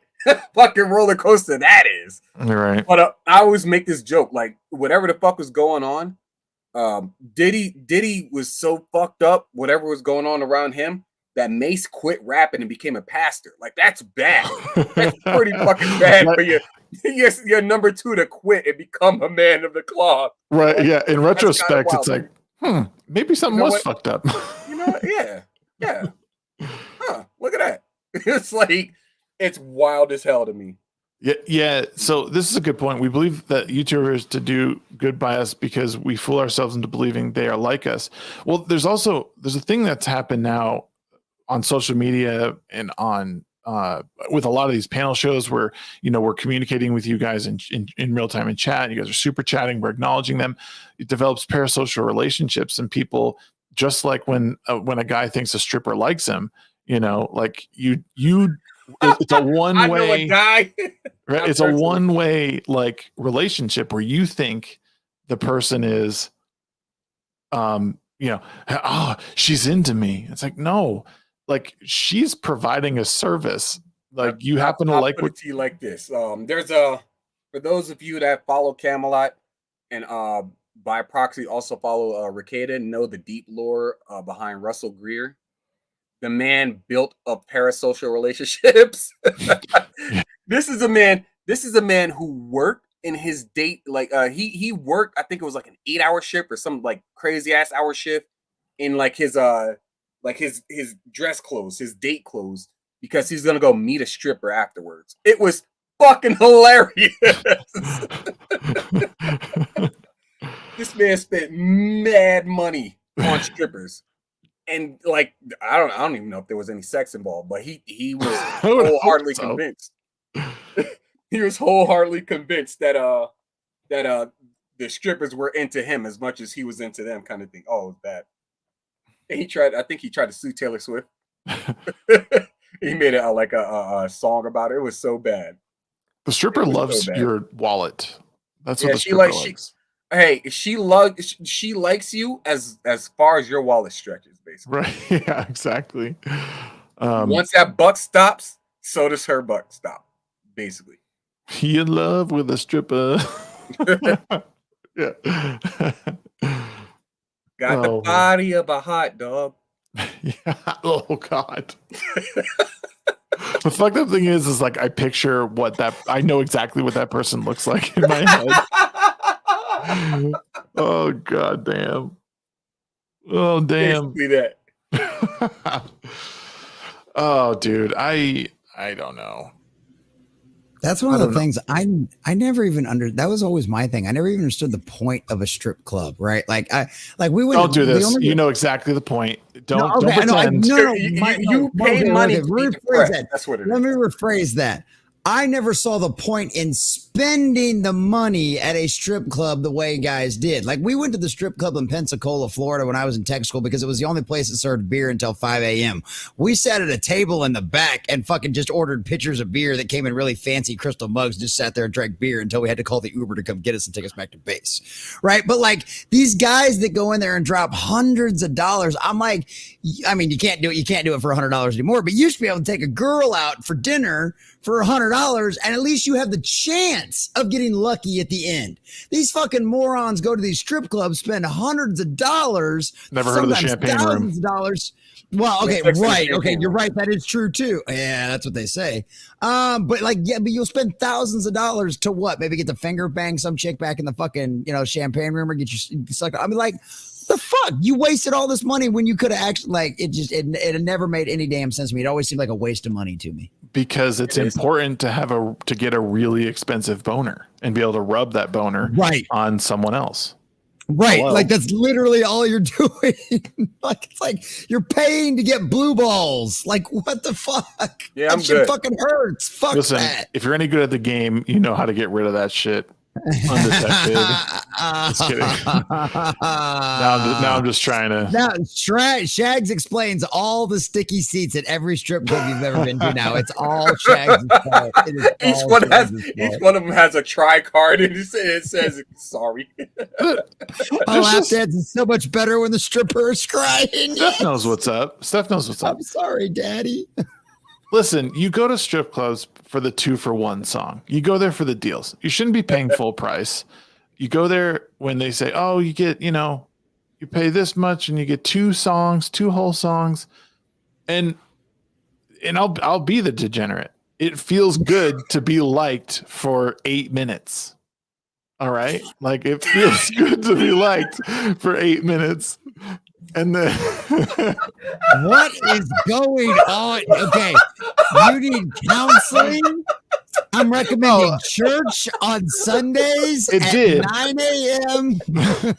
It did. Okay. It did at one point, right? my life has meaning for 8 minutes and $50. It does, and you know what? If you're nice, sometimes you get the titty in the mouth. It's just like they might lay it on the lip or something. I don't know. No. Oh my God. What the fuck did Brahma just listen? You're a sick man, Shags. Yeah. Thank you, Brahma. Thank you, sir. And I'm now a man of principles, but before he was a fucking degenerate. At one point, not, and that's fine. I turned to God, or we've had that discussion. Bible study Sundays at 2 p.m. I'll see you there, Shags. strip clubs are a fascinating place. They really are. We've talked about this. That was such a Joe Rogan line. Strip clubs are a fascinating place. It's the blunt. Well, I'm sure we can get Terrence Howard in here to explain the nature of strip clubs and why they're important to the balance of our world and universe, and how many tetrahedrons that can be created in an 8-minute song. So. With the strip club all at the center and the heart of it. Oh my God! Holy God! So I knew a stripper in college, and I asked her, "What's the worst pair of songs that you could possibly come up with for a private dance?" And it was Clutch, Space Grass, which is like a 7 or 8 minute song. Yeah. And Typo Negative Black Number 2. Oh damn, yeah, I know that. Which is like another 5 or 6 minute song. So if you ever go to a strip club, if you're so inclined, request the DJ play those 2 songs right before you get your dance. Mama's like, I know how to get every fucking penny out of those girls. Okay, every penny. You do. Oh, you got to. Dude, I dated a girl that was an ex-stripper before I joined the military, and like she wanted to go to one on her. She wasn't that big deal, but like she wanted to go to one on her birthday because she just liked the party atmosphere to it. You know, is what her thing to it was. But I don't know. I don't know. I never was a fan of it, and some bullshit went down one time too. And one of my buddies was like, "I think Jesse's about to punch a stripper." And I'm like, I'm about to break up this bitch. Yeah. So I was like, yeah, not exactly fucking cool. So yeah, but he's about to be like Bad Baby's boyfriend. I do think in some respects too, like strip clubs they'll make you feel like you're doing something. This is just going to make you sound even more pathetic. No. I'm going to get you the t-shirt that says, I support single moms with the picture of the chick of the stripper pole on it, dude. There you go. Hey, listen, everybody, everyone's fighting a battle. Everyone's fighting a battle you know nothing about, right? So justify your degeneracy any way you like. Go ahead. Shags is fighting a battle with chastity, both with chastity and the stripper named Chastity. Yeah. Her name was Lena, actually. I still remember her. Nickname Chastity. Oh my God. Her stripper name's Chastity. The funny thing about my stripper story is that my best friend and I went 2 Thanksgivings in a row. So we finished up Thanksgiving dinner. That's and then better than going to the bar on Thanksgiving and Christmas. Right. You got a whole bunch of family members, and the first thing you think of is, how can I get my dick up? Like, that is wild, dog. No, we put in every second we were supposed to. We gave everyone hugs. Everyone left. We even did the dishes. And then, listen, the strip club doesn't like start cranking till at least 10 or 11. So we were fine. I mean, Thanksgiving dinners start at like 2 p.m. Am I wrong? Yes. No. So we went there and had we went there one year, first time there, had a great time. Hot stripper, whatever. The next year, 365 days later, we go and like they announce like, oh, it's a 2-for-1, like, 2-for-1, find your stripper and get a dance. The chick found me and she found me and we got the dance. I was like, she's like, there's the sucker in this group. Yeah, I know how much money I got out of him last year. I know how much money I got out of his ass last year. Oh yeah, we're coming back. It was like a Looney Tunes bit where like she saw Shags and then he just turned into like a lollipop. Yeah. Shag's tongue is unrolling like 30 feet while she's just like dollar signs. Right. Yeah. Well, it's like there was a jazz club right off of the plaza in Kansas City called Jardines. It's not there anymore, but like I went in there one night and tipped stupid well because I was a server at the time too, and I didn't have a lot of responsibilities. I was only 19 at the time, and they were serving me booze, so I tipped them really well. And from then on, those girls would grab me as soon as I walked in the door because they knew how I tipped. It had nothing to do with whether they liked me or not. They knew I was a good tipper, and they were going to take care of me, and I was going to take care of them because they were serving an underage kid alcohol, and they had no idea. So no, like, she liked me. She told me so. Yeah, of course she did. They always tell you that. Salty. for $10 says we ain't never been to a strip club until you have been to Jumbo's Clown Room in LA and seen a one-armed stripper shimmy down a pole and pick up a stick of fire with her butt. Oh, that is fucking great. Yeah, So- I don't think that's a new bucket list ad. It's part of a national chain of strip clubs, but we've got one here that's part of that chain. It's called, I think, Deja Vu. I know that name. And their their slogan is 99 hot girls and one ugly one. God bless them for being honest. You know what that one is called, right? So that one ugly girl is called the Grenade. I actually had to tell my wife about this. She didn't know because we were at a bar in Denver, and I was like, "You know what that's called, right? That girl over there, the ugly one." She goes, "No, what are you talking about?" Caitlyn Jenner. Yeah. And I said, it's called the Grenade. She goes, why are they called the Grenade? I was like, because when guys go out, one guy's got to throw himself on the grenade so the other guys get the hot chicks. And she was like, that is so fucking mean. I was like, but it's true. Meanwhile, girls surround themselves with what they consider grenades, so they stand out compared to the grenades. It's an unspoken rule. You have to have the grenade. Yep. Yeah. That was funny as shit. There was a couple of the guys in the when I was working in the paint shop in the Air Force. A bunch of them wanted to go out to the strip club one night, so we all like rented an Uber and went out there and all got fucking hammered at the strip club and whatever. And there was this ugly chick there. She was a little on the chunky side, but her ass was hustling all fucking night long, dude. She got like almost nobody said yes, but her ass was hitting up every fucking table in that place, asking everybody to dance. I was like, I'm proud of the fucking hustle, dude. But she was the fucking grenade at the strip club. She really was. I don't have lover. I don't have the Exactly. capabilities That's to write like comments, but Amarada says the Shag's stripper name is Will. Hello.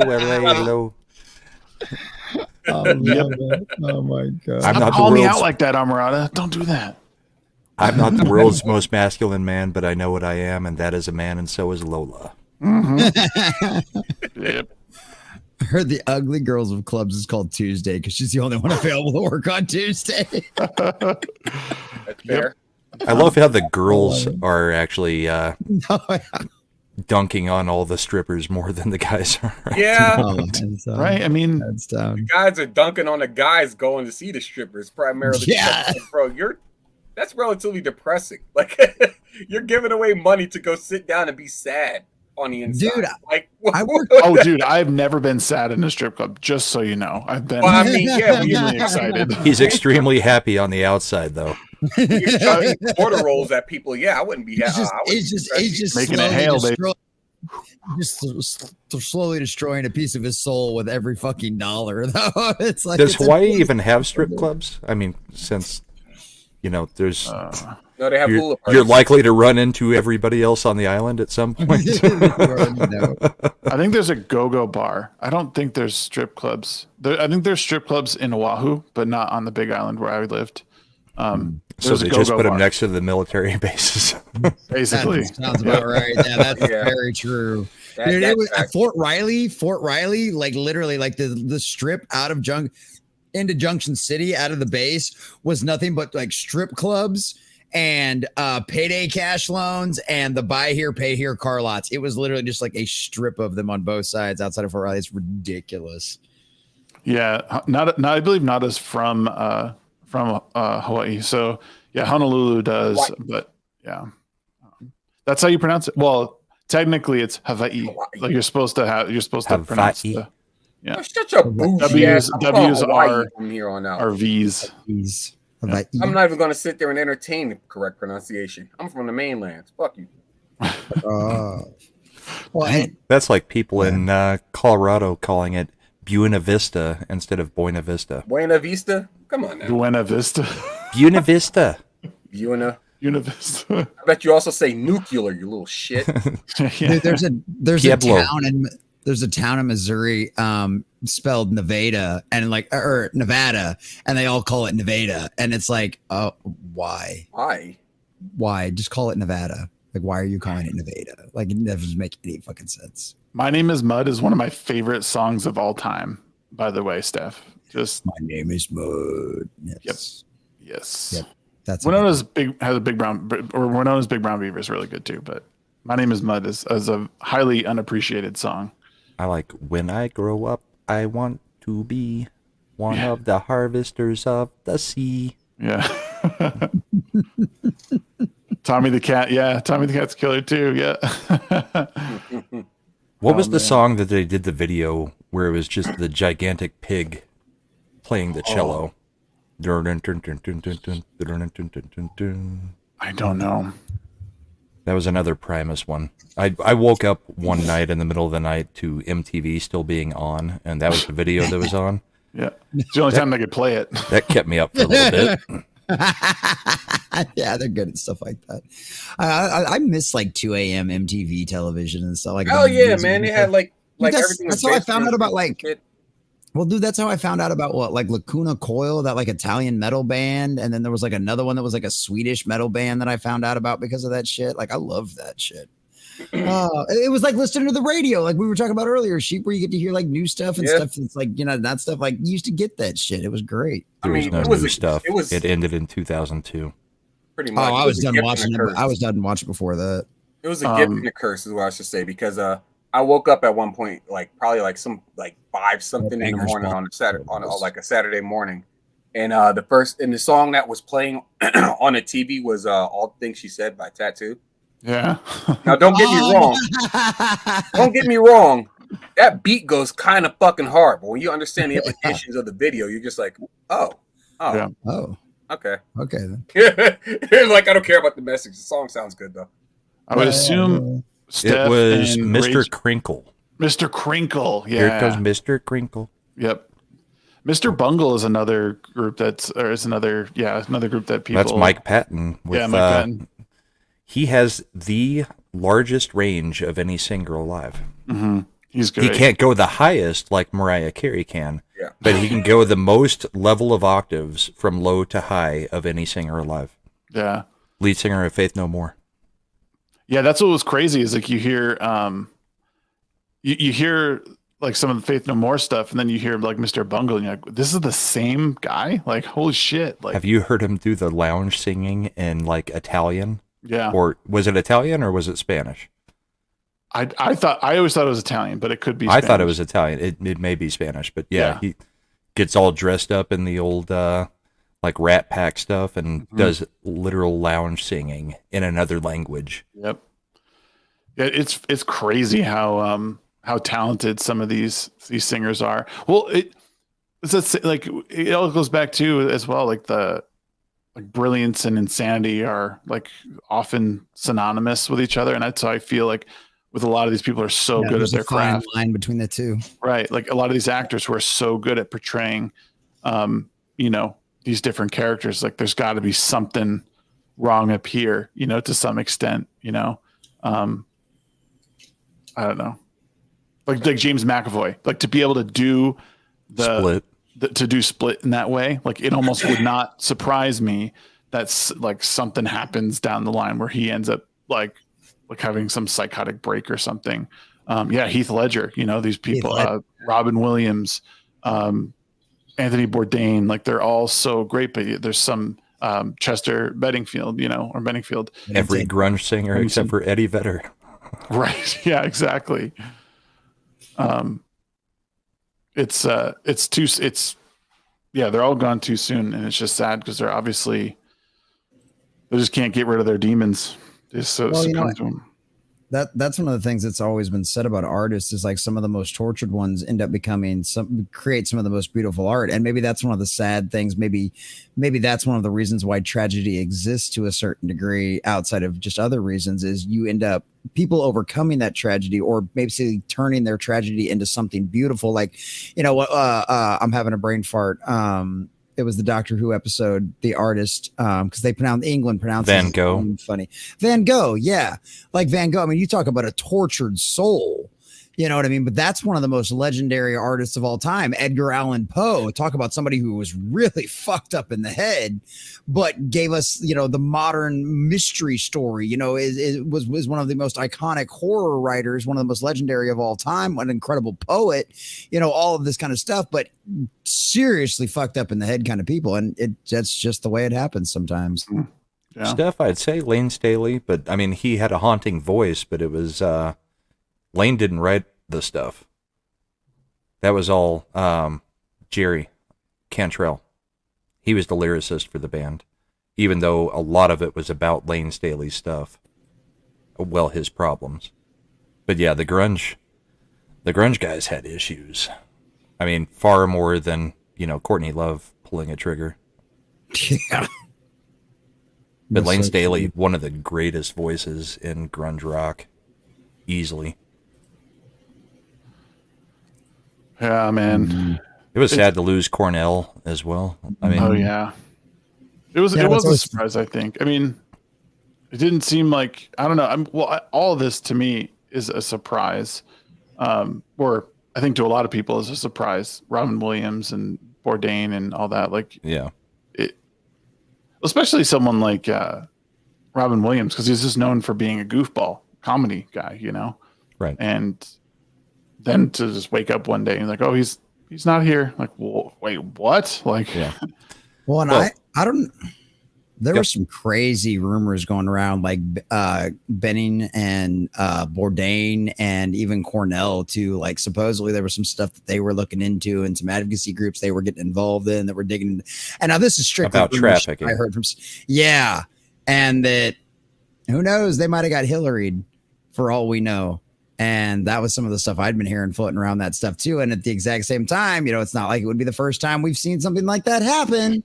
Yeah. You know, so I mean, especially like Cornell and Bennington. Yeah. I mean, the weird thing about Cornell is he kind of survived the whole drug thing that got everybody else. I mean, it was not a surprise that Scott Weiland died. It was not a surprise that Lane Staley died. Yeah. But Cornell seemingly had gotten through it, just like Vedder, who I love that the worst of the grunge bands managed to make it through, but I really don't. It's always the worst that always make it through. Well, yeah. I don't know. We still got Alice Cooper. No, well, yeah, Alice Cooper's but he's not grunge. Yeah, I know. Yeah, he was around for 30 years before grunge. But I have seen Alice Cooper. He puts on a hell of a show. And the chick that he's got playing guitar right now. No shit. Yeah. She knows she's hot and she can play guitar. It's ridiculous. I saw him. Nobody's looking at Alice. Right. Well, have you seen Alice lately? Why would you? Well, the whole thing is he's got the whole stage show where he's doing all the theatrics and nobody's looking at him. They're just staring directly at the chick, and she's wearing shirts that she knows is going to get the attention too. Hell yeah. Yeah, no, I got to see him and Rob Zombie in Little Rock, and that was fucking epic. Yeah, he is a theater production. If you've never seen Alice Cooper live, I highly recommend putting it on your bucket list. It's amazing. Oh yeah. Speaking of getting Clintoned, I saw a whole compilation of videos of people who had developed like alternative energy, like Tesla. Yeah, like Tesla. I mean, as far back as Tesla, and as like recent as the 2010s of, you know, working with like hydrogen power, all that. Like they just mysteriously fission and fusion. Yep, they just mysteriously died. Got into a car wreck. All their research lost. Bunch of James Deans. Well, it's funny you say that. I actually have a family story about that. So I don't know what the truth is. This happened before I was born, but my Aunt Yolanda and my Uncle Eddie swear to death they still remember the day these people came to the house, right? So my great-grandfather was a bit on the crazy side, right? But one of those crazy kind of genius situations, he kind of came up with some cool designs on a few things. So according to the family story is that he redesigned one of the carburetors he had for one of their old cars where it ended up getting like 110 miles to the gallon or some shit like that. Right? God damn. Yeah. And my uncle and aunt swear to this day, they remember the day the guys showed up in the black sedan in suits and briefcases and sat down in the living room with their father. And he was told very flat out, you will never patent this. You can do this to yourself, maybe do it for a couple of your friends, but you will never market this. You will never make this mainstream, or we will be back. Wow. Yeah. Men in Black. Yeah. And by like the oil companies or the car industry or somebody. But yeah, it was kind of like, yeah. So, and you've heard, but you hear stories about stuff like that from, you know, days gone by and even today. And so it's like, that's just no fucking joke. That shit fucking happens, man. That's a lot of power. Reminds me of the one time these dudes in like these black suits and like not, I mean, they had like, you know, black blazers, black pants. Yeah, and like, you know, these wild looking ass ties came by and they harassed my grandmother for her bean pie recipe. It was kind of wild. My grandfather worked in oil, and he was one of the chemists that developed the gel that they inject down through the drill so that it doesn't start spurting. Mm-hmm. But since he was working as an employee, the patent goes directly to the company. And what did he get? A watch for retirement. Nice. Yep. Well, instead of millions and millions and millions of dollars. There's but that's how the contracts worked back then. Yeah. It still does. Well, yeah. There was lots of points made too in the video I saw about how a lot of times it wasn't like, sometimes these people wouldn't necessarily die, but they would develop all this technology, and then companies would buy that from them, and then they would just shelve it and not ever, like, because they were like, oh, we want to buy this and develop it into something, and they would just throw it into a back room and forget about it, and they didn't have the rights to it anymore. Yeah, kind of like Sound of Freedom. Yeah, just gets shelved for 6 to 7 years until somebody's like, yeah, we want that. Yep. Now, I had a buddy of mine in the military who went to school for like engine mechanics and a little bit of engineering and stuff like that before he joined the Air Force. And he was saying that like the combustion engine, we haven't even reached its peak like fuel efficiency. Like they know like the actual like, yeah, they know like the actual like full on, like they could make it today, but they wouldn't because it would affect the rest of everything so bad. Like you'd have vehicles that would last way longer, so you wouldn't have the reviability as well as the fuel economy, which means you wouldn't have to go through as many filters. You wouldn't have to go as many. It's like it's a whole system set up that that's why they've only slowly, incrementally increased the fuel efficiency over the years, even though they could have done it way sooner before because they know all the math. It's just that they don't want to implement it because it would cost them at the bottom line. Well, the world's running the petrodollar as well. And it costs taxes because most of your gas is taxes. Yeah. Mm-hmm. And you kick that leg out and a lot of stuff comes falling down. So you have to find ways, and you have to find the incentive. Like what are these companies, what's the incentive for these companies to actually move over to whatever new energy there is? Well, maybe we'll see it now that the petrodollar is done. Yeah. We'll see. Because we're going to have ridiculous inflation as soon as Brinks gets the deal in place with Saudi Arabia. Oh, yeah. Can't wait for more inflation. So excited. Yeah. Hey, well, we'll start drilling the second the second this guy gets into office. Drilling happens again. Drill, baby, drill. Yep, exactly. Yeah, because that's the thing. We were literally exporting more fuel than we were consuming at one point. Mm-hmm. And it's like we were energy independent. We didn't need them. It didn't matter what they did. And then went, well, fuck all that shit. Nah, let's not do that anymore. And now we've depleted the oil reserve as we're about to enter World War III.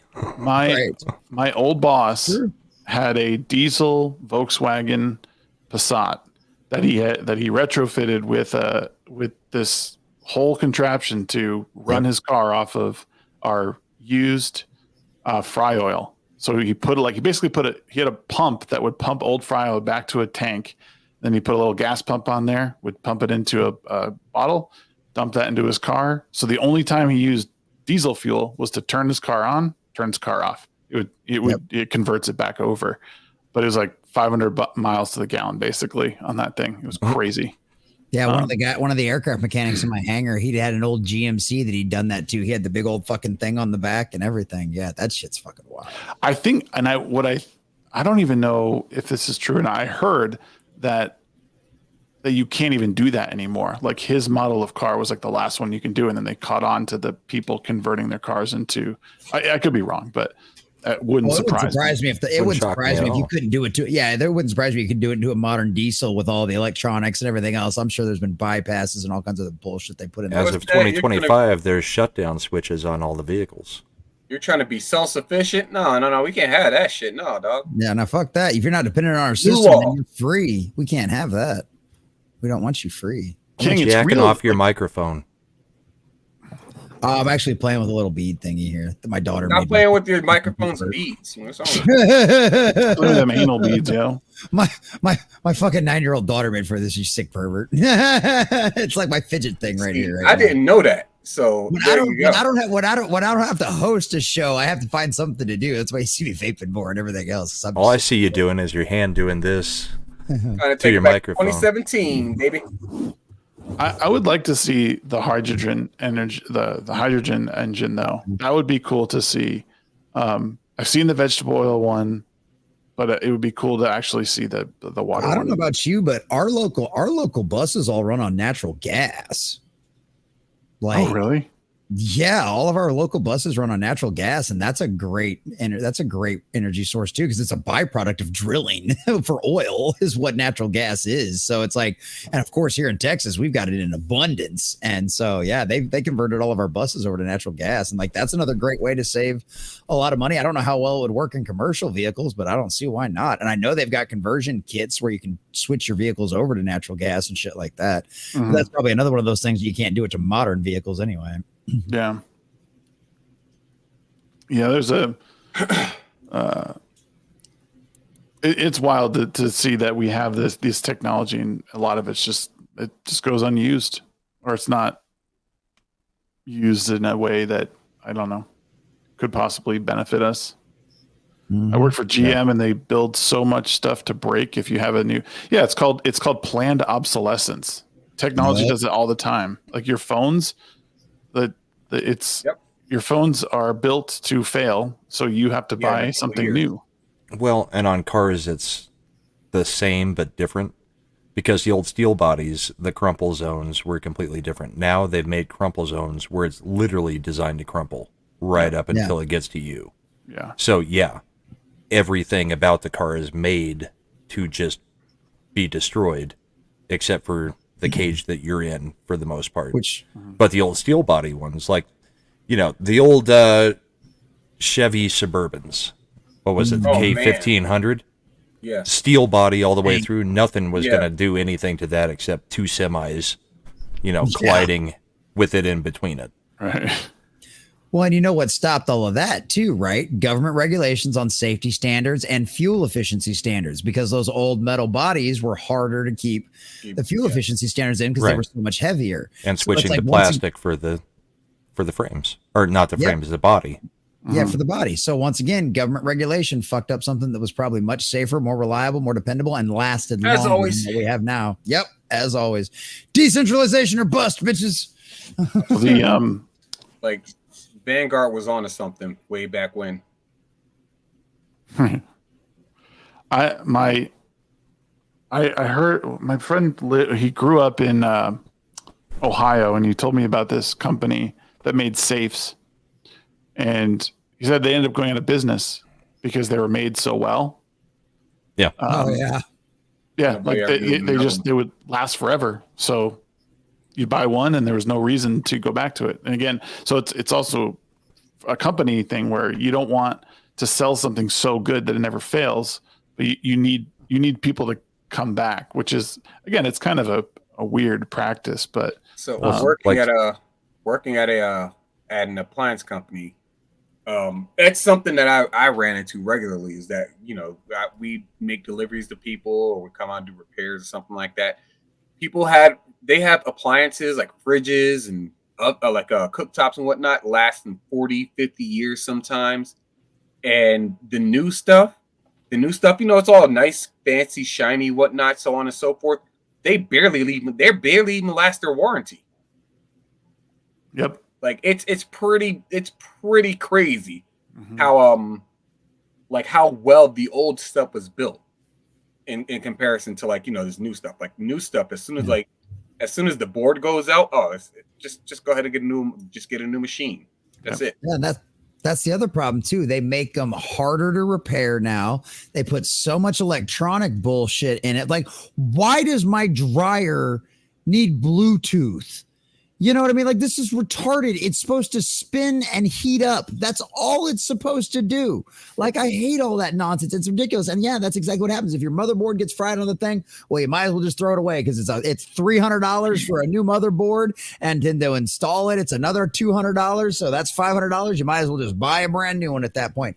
And it's like, that's so stupid. That's when like the right to repair thing is such a big issue and why people are trying to talk about that and get stuff moved with that, because a lot of this stuff it's intentional. They keep it proprietary to where you own something and can't fix it yourself, and that's just bullshit. This needs to be on a t-shirt. Make America 80s again. Yeah, I'm even down to the economy. I'll take I'll take those nice 0% APRs on a brand new like 87 like an 87 Miata or some shit like that. 86 Mustang SVO. Miata? Exactly what I'd get. I don't care. That's the gayest thing I've ever heard you say, Sheep. I know. Give me a Miata. Come on. You haven't heard anything yet. You're lucky I didn't say Prius, which wasn't even around then.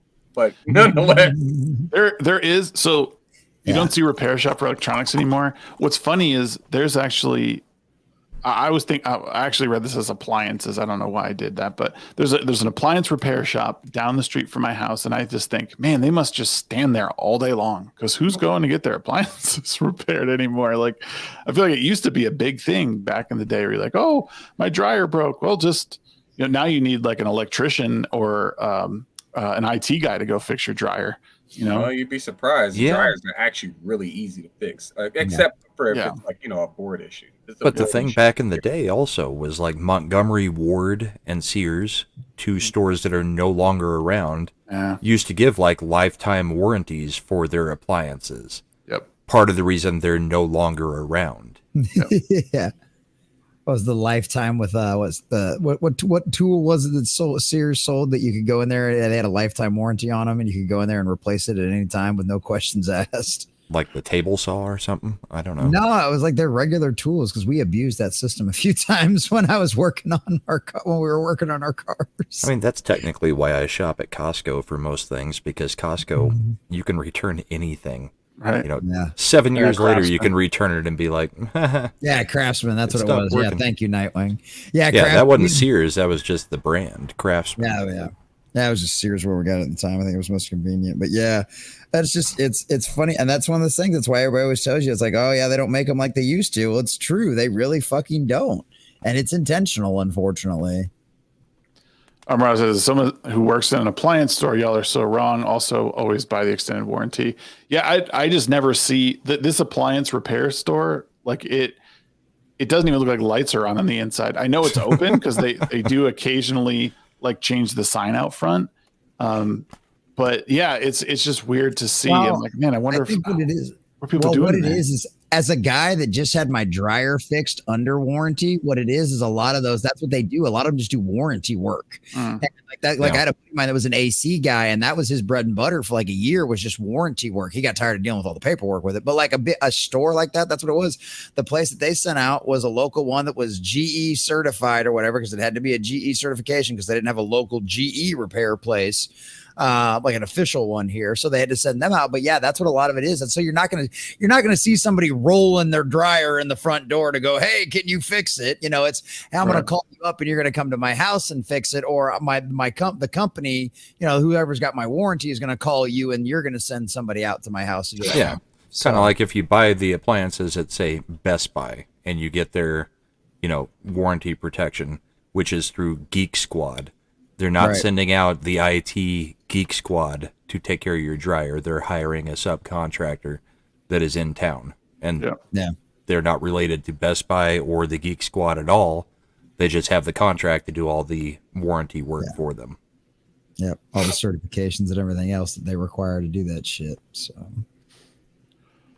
And they'll do it in the cheapest way possible on behalf of Best Buy. Oh yeah. Yep. So even if it's repair when it should be replace, that's what they're gonna do. That's pretty fucking cool. With New Holland, Pennsylvania, they have the last Radio Shack that is an independent store with the name. Really? Rest in peace, Radio Shack. Like the Rest last in Blockbuster. Pepperoni.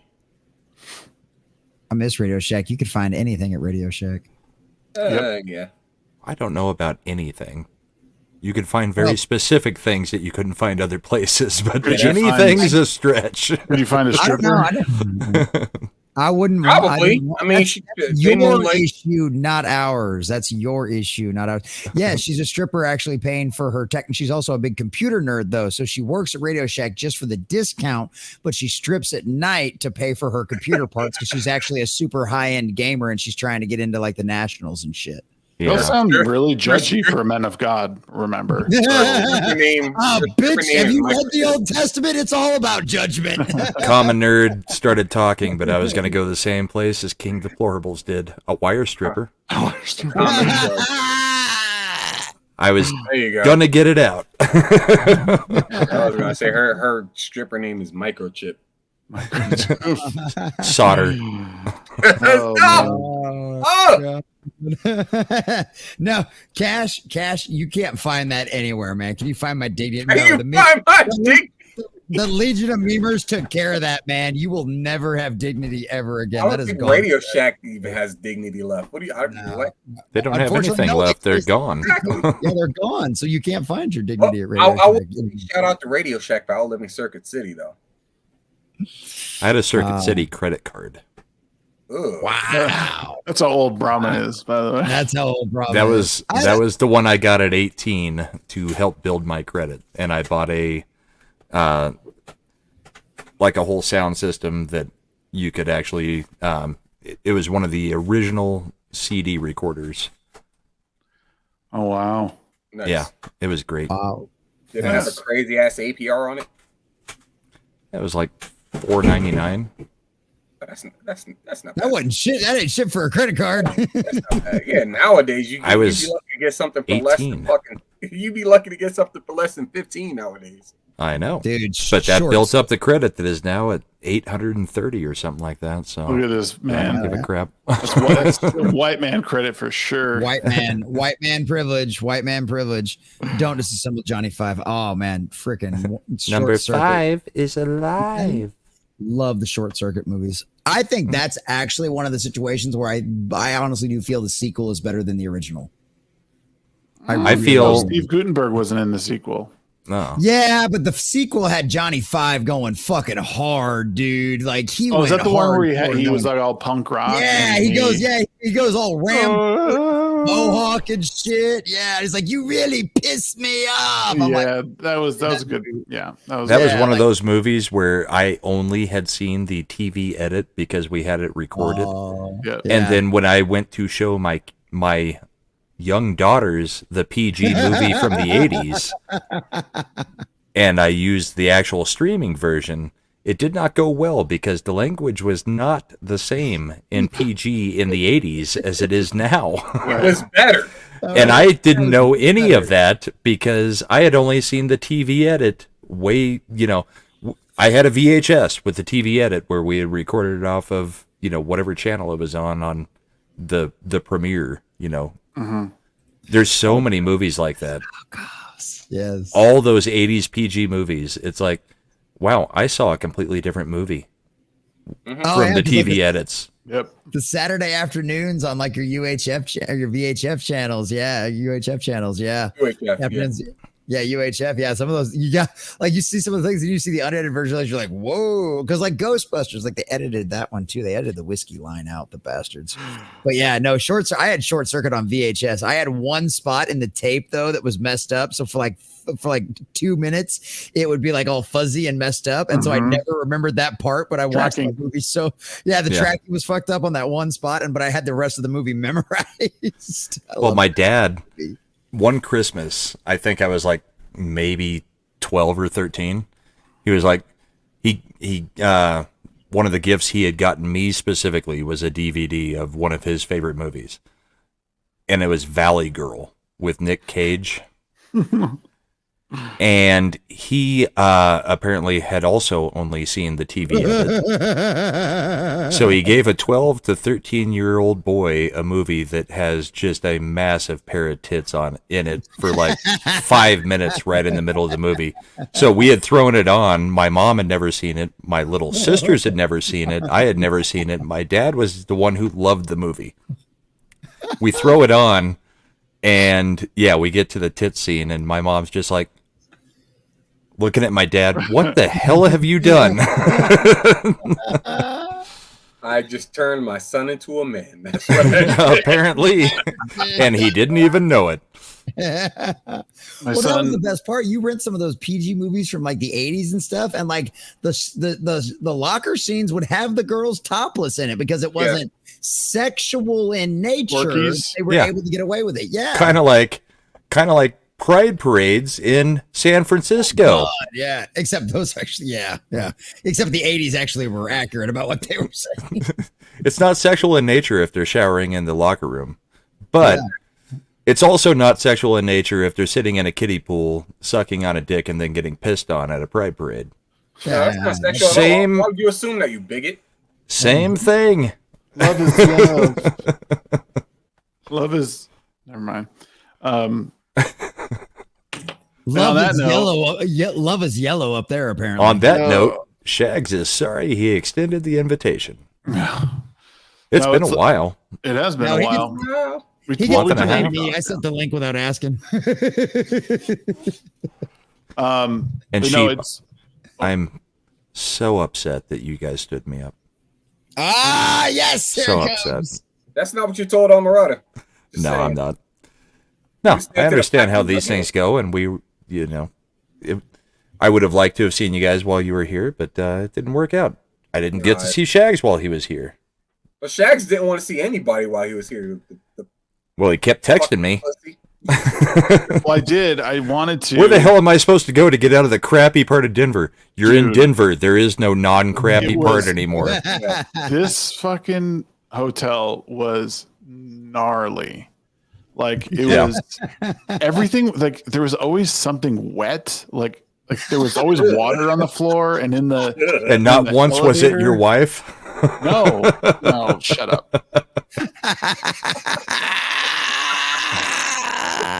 I got a button for that one. Every night, like the parking lot would fill up with like just this like total riffraff, man. Like it has nothing to do with what race they might be, but it was like just people you don't want to be like. You don't want to come back at 1 a.m. So the Pacos got you. Walk through this parking lot. You know, these deplorables. The whole reason you were there was to go to a concert at Red Rocks. You should have stayed near Red Rocks. That's actually probably a okay part of town. We wanted to go. Well, we were just looking for a deal. You know, we were looking for some cheap place. And the deal was to stay at my place in the guest room and just drive the hour back up to Denver every day. Yeah, that's true. I offered that months ago. Well, that's on you, bro. Yeah. The original plan was to drive the camper down there, but we decided at the last minute we're having issues with our tail lights, and it just wasn't working out. We weren't going to be able to do. We didn't want to drive that whole way and then get pulled over, get ticket, whatever.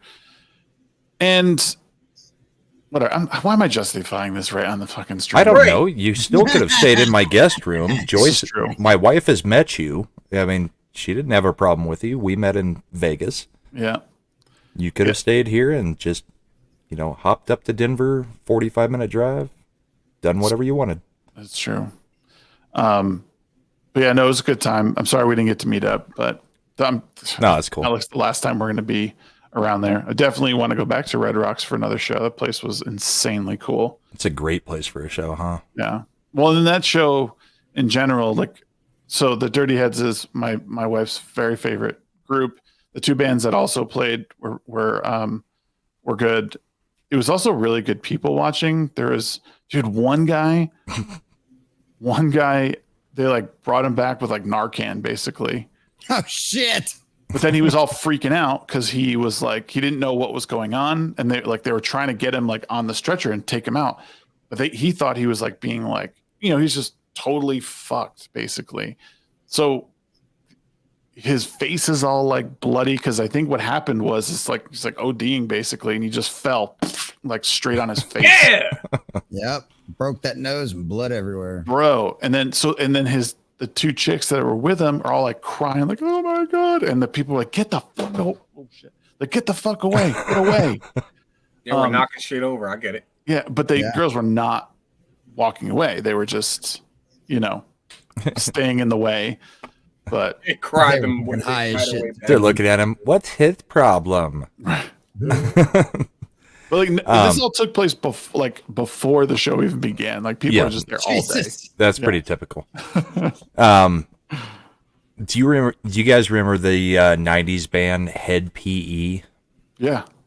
Head Planet Earth. Yep. They were like a rap rock type thing. Mm-hmm. So I saw I was at Red Rocks for a festival, and Head PE was there, and they've got one guy from the band not playing an instrument, just with his skateboard in the background, like skating up the rocks on the stage and just going back and forth like it's a freaking half pipe during their whole concert. It was like, I cannot believe that anybody at Red Rocks allowed you to skateboard up the natural rock formations that make up their stage. They were probably fined extremely heavily for that, but it was funny as hell. Because, I mean, the guy's just, going all over the place. Like, remember Mighty Boss Tones, where they had the one guy in the band who just ska danced the whole time? Yep. He didn't do anything but ska dance. It's important. All this guy did was skateboard in the background while they were playing. Nice. It was crazy. Oh, and for those people who don't have a brain in their head, my wife and I did not celebrate 40 years of marriage. We were celebrating her 40 years on this planet. God damn. Y'all motherfuckers old as hell. They think you're 60. Well, Flawed goes, how old are you, bro? And I'm like, you should have leaned into it and told him that you were like 87. Yeah, right. I didn't want to be mean. Flawed. 87, she's my fourth wife. Fuck, man. I could not believe that people like 40 years of marriage. That's crazy. Oh, even funnier. Yeah. They're at 40 years of marriage, and he's still got kids that are not even teenagers. Yeah, exactly. That's getting a late start after the first 30 years of not screwing. Right. Even funnier is that picture of was it Blabs and Amanda, Wicked Virtue. And they're just like, there are three people in the picture, and everybody's like, congratulations, Blabs. That was fucking great. I saw that. That was so good. Yeah. They use the power of many to get a friend. Pulling on the thread. Yeah. Power of one, the power of two, the power of many. No, Grant, I said we're celebrating 40 years with my, no, I said 40 years. Years with your wife, got you. Mm-hmm. No, I forget what I said, but it was not. It was like worded a little suspect, but like, look at me. Yeah, you look old. What about it? Come on now. And it's taken at least 60 years to grow that beard. Mm-hmm. Wake up. Why don't you put it in the makeup? All right, y'all. It's late. We're at 3 hours and 30 minutes. I have to wake up and go to a meeting, and then I pick up my sister at the airport. Shake up. Just admit it, check. No. All right, let's go around the horn. Rumble, what do you got coming up? Let's see. Saturday, the last episode of Bourbon and Boarding for this NHL season. We've put it off for like 2.5 weeks.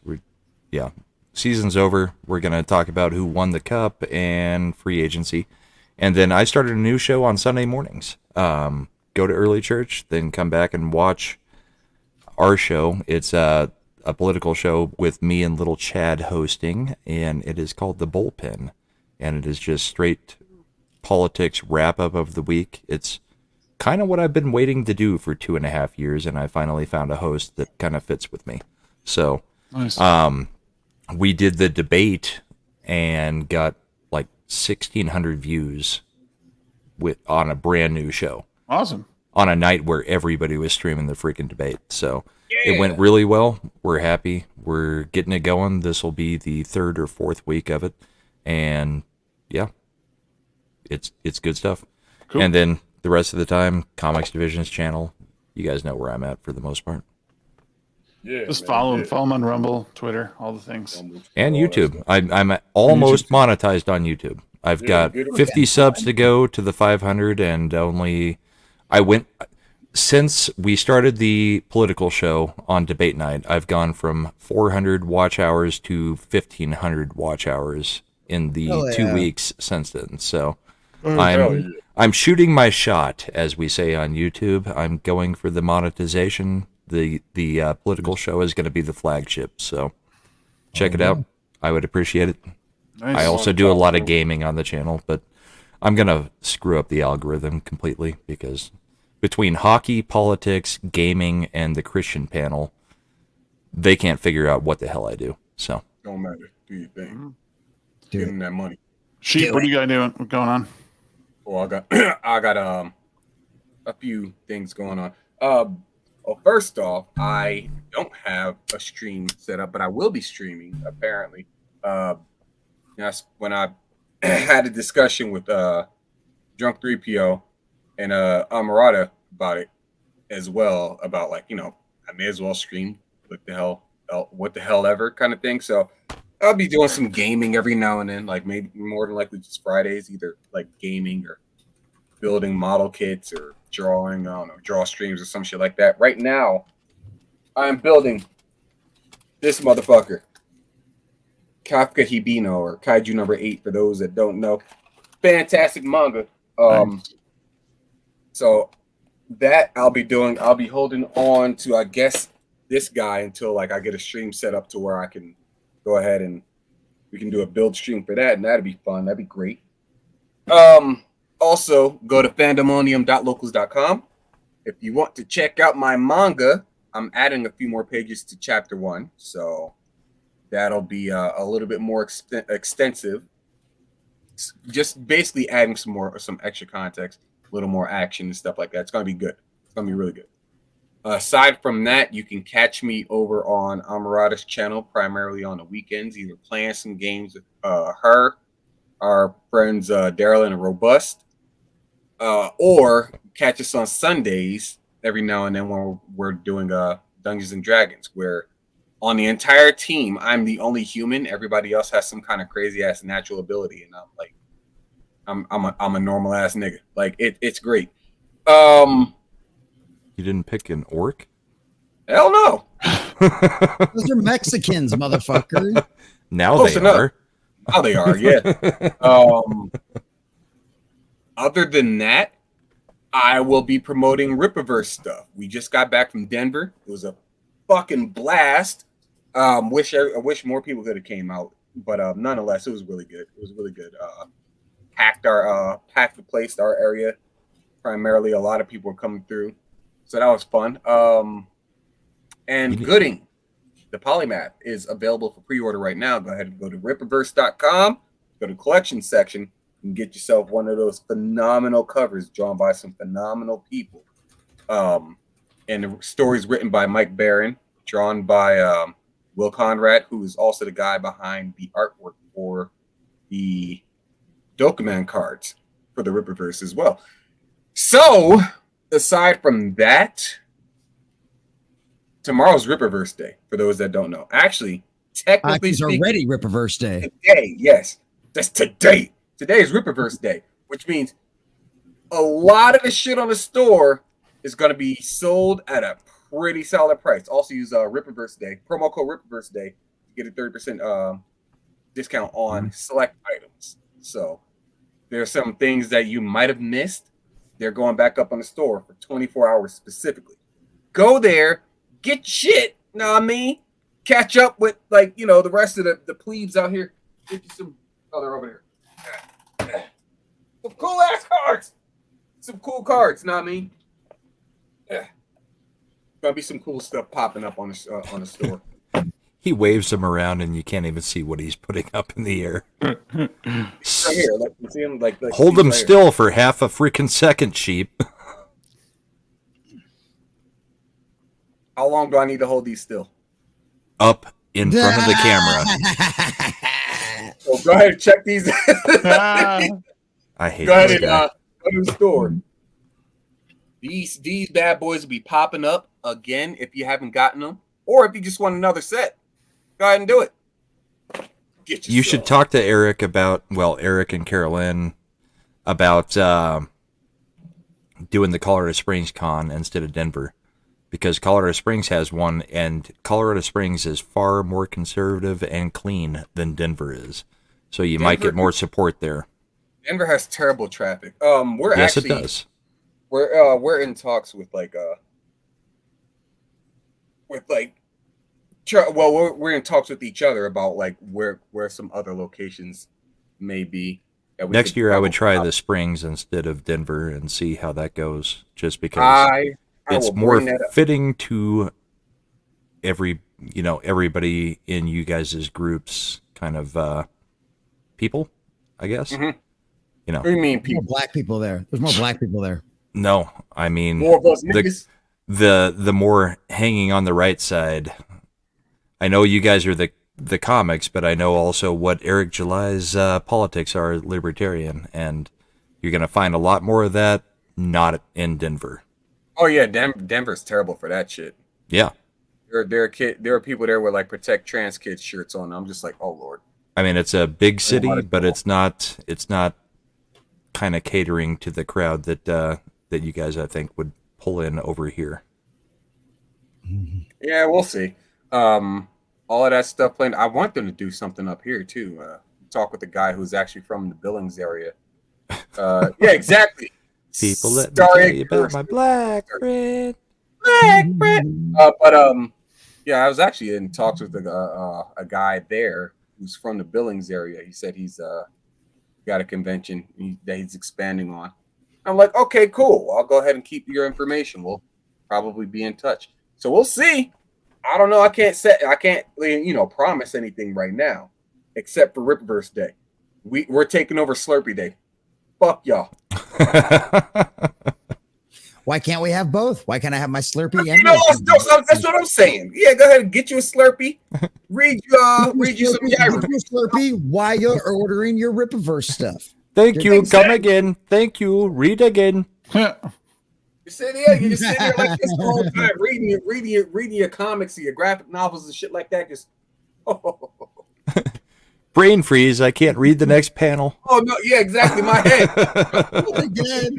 Keep reading. It's fun. Takes you back to being a kid. Nice and retarded. Otherwise, that's about it. Go check out all the stuff that I mentioned. Get on it, dog on it. Jesse. Yeah. I got the morning prep tomorrow morning at 11 a.m. It's already scheduled and out there. You can go check that out over on Rumble. I'll also be on YouTube as well.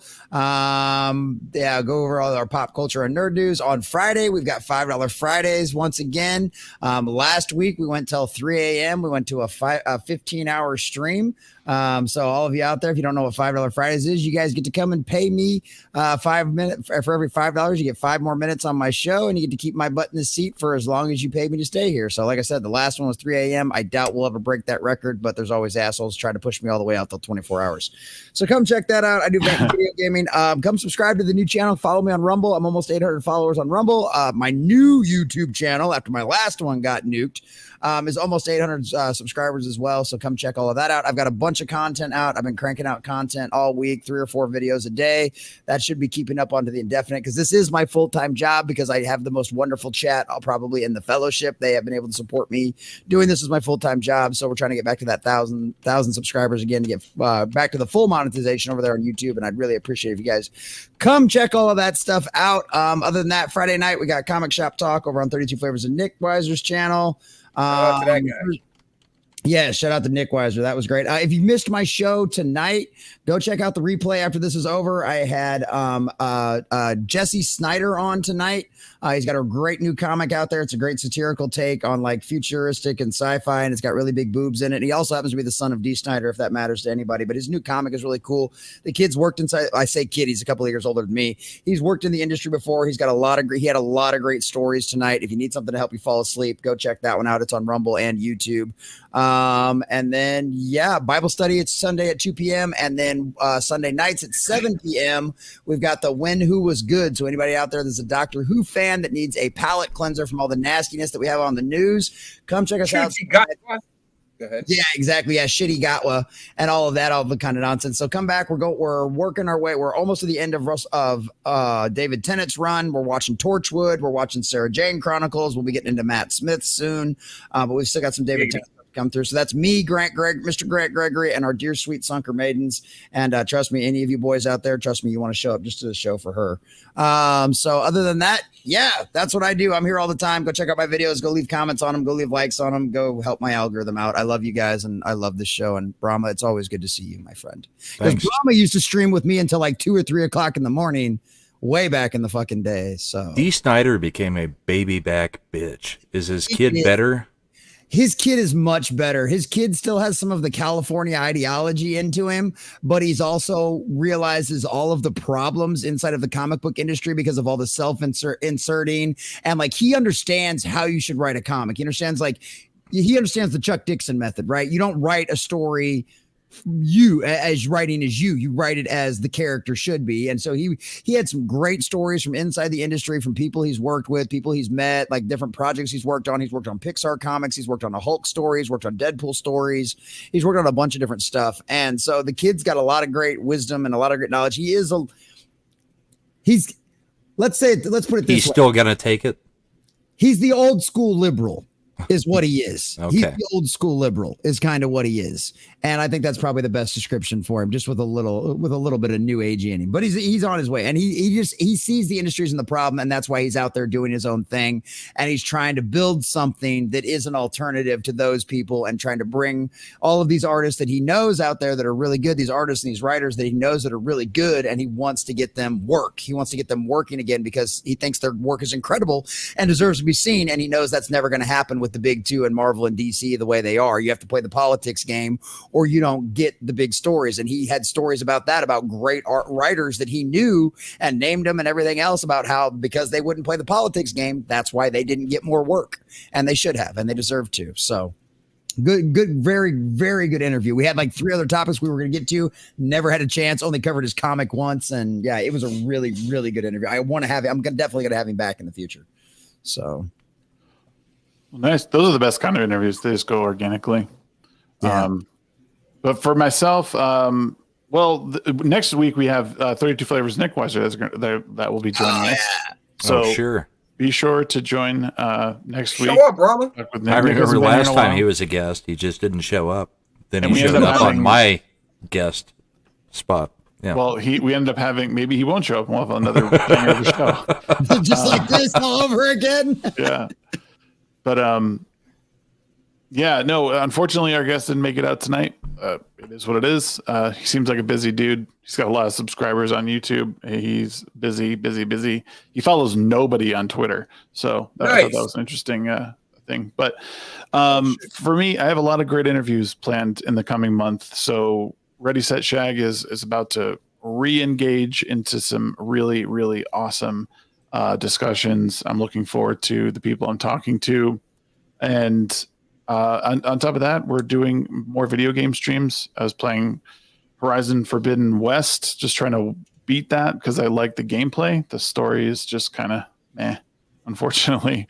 But I do like hunting. I do like hunting machine dinosaurs. Those are that's fun. And then I took out Radon the Consort last night. Nice. Good for you, man. And I do need to play Elden Ring DLC. That's another thing that's on the list. But I finally got my maiden. I played for like 14 hours, and we completely missed getting the fucking maiden in that game. And I was like, why can't I level up? Why am I not getting more powerful? Oh, we missed. I felt like a fucking idiot. You played for 14 hours and didn't go to that one. Well, I went. She should pop up at anyone. The first one you hit. She didn't. I went to the shack and I talked to the chick, but the only way I could get the maiden to activate was if I went to the rest zone right outside of that shack. Because Stormgate front. Yeah, I went all the way into Stormgate Castle and everything else, and I was running around there murdering, taking folks out and everything else. And yeah, I had no maiden, nothing. You're as bad as Beardo. Dude, I had to travel back to Storm Shack Castle, and the only way I was able to get the maiden to show up was to go at the rest point outside of the shack. That's the only way she showed up. It was that's where she likes So to now get I'm it doing- on, now I'm right doing- outside the shack. Giggity. I'm doing much better in the game now. All right, Shags, continue your outro. Sorry. That's about it. Check out. I'm on Twitch. I'm streaming on Twitch again. I'm streaming on YouTube. Join the Discord. We're having lots of fun conversations in there, hanging out during the day, just talking about stuff. We had, like I said, a 2-hour conversation about the Gladiator 2 trailer. And there's just a lot of stuff, a lot of fun stuff happening. We're community building, and I'm starting to pump out. Well, I have 3 scripts getting written right now for long form video essays. One covering the Scavengers Reign TV show that's on HBO or Max, and I think on Netflix as well. If you're into sci-fi, please check that out and look for the video when it drops. If you're not subscribed, please do. Thank you, Camelot, for the raid tonight. I really appreciate you, man. You're a good dude. You've been a big supporter of me, and I appreciate every time that you drop your people over here. So thank you guys so much. We'll see you guys next week with 32 Flavors of Nick Weiser. And that's it. Y'all have a great night. See you next time. Peace. Love you. God bless.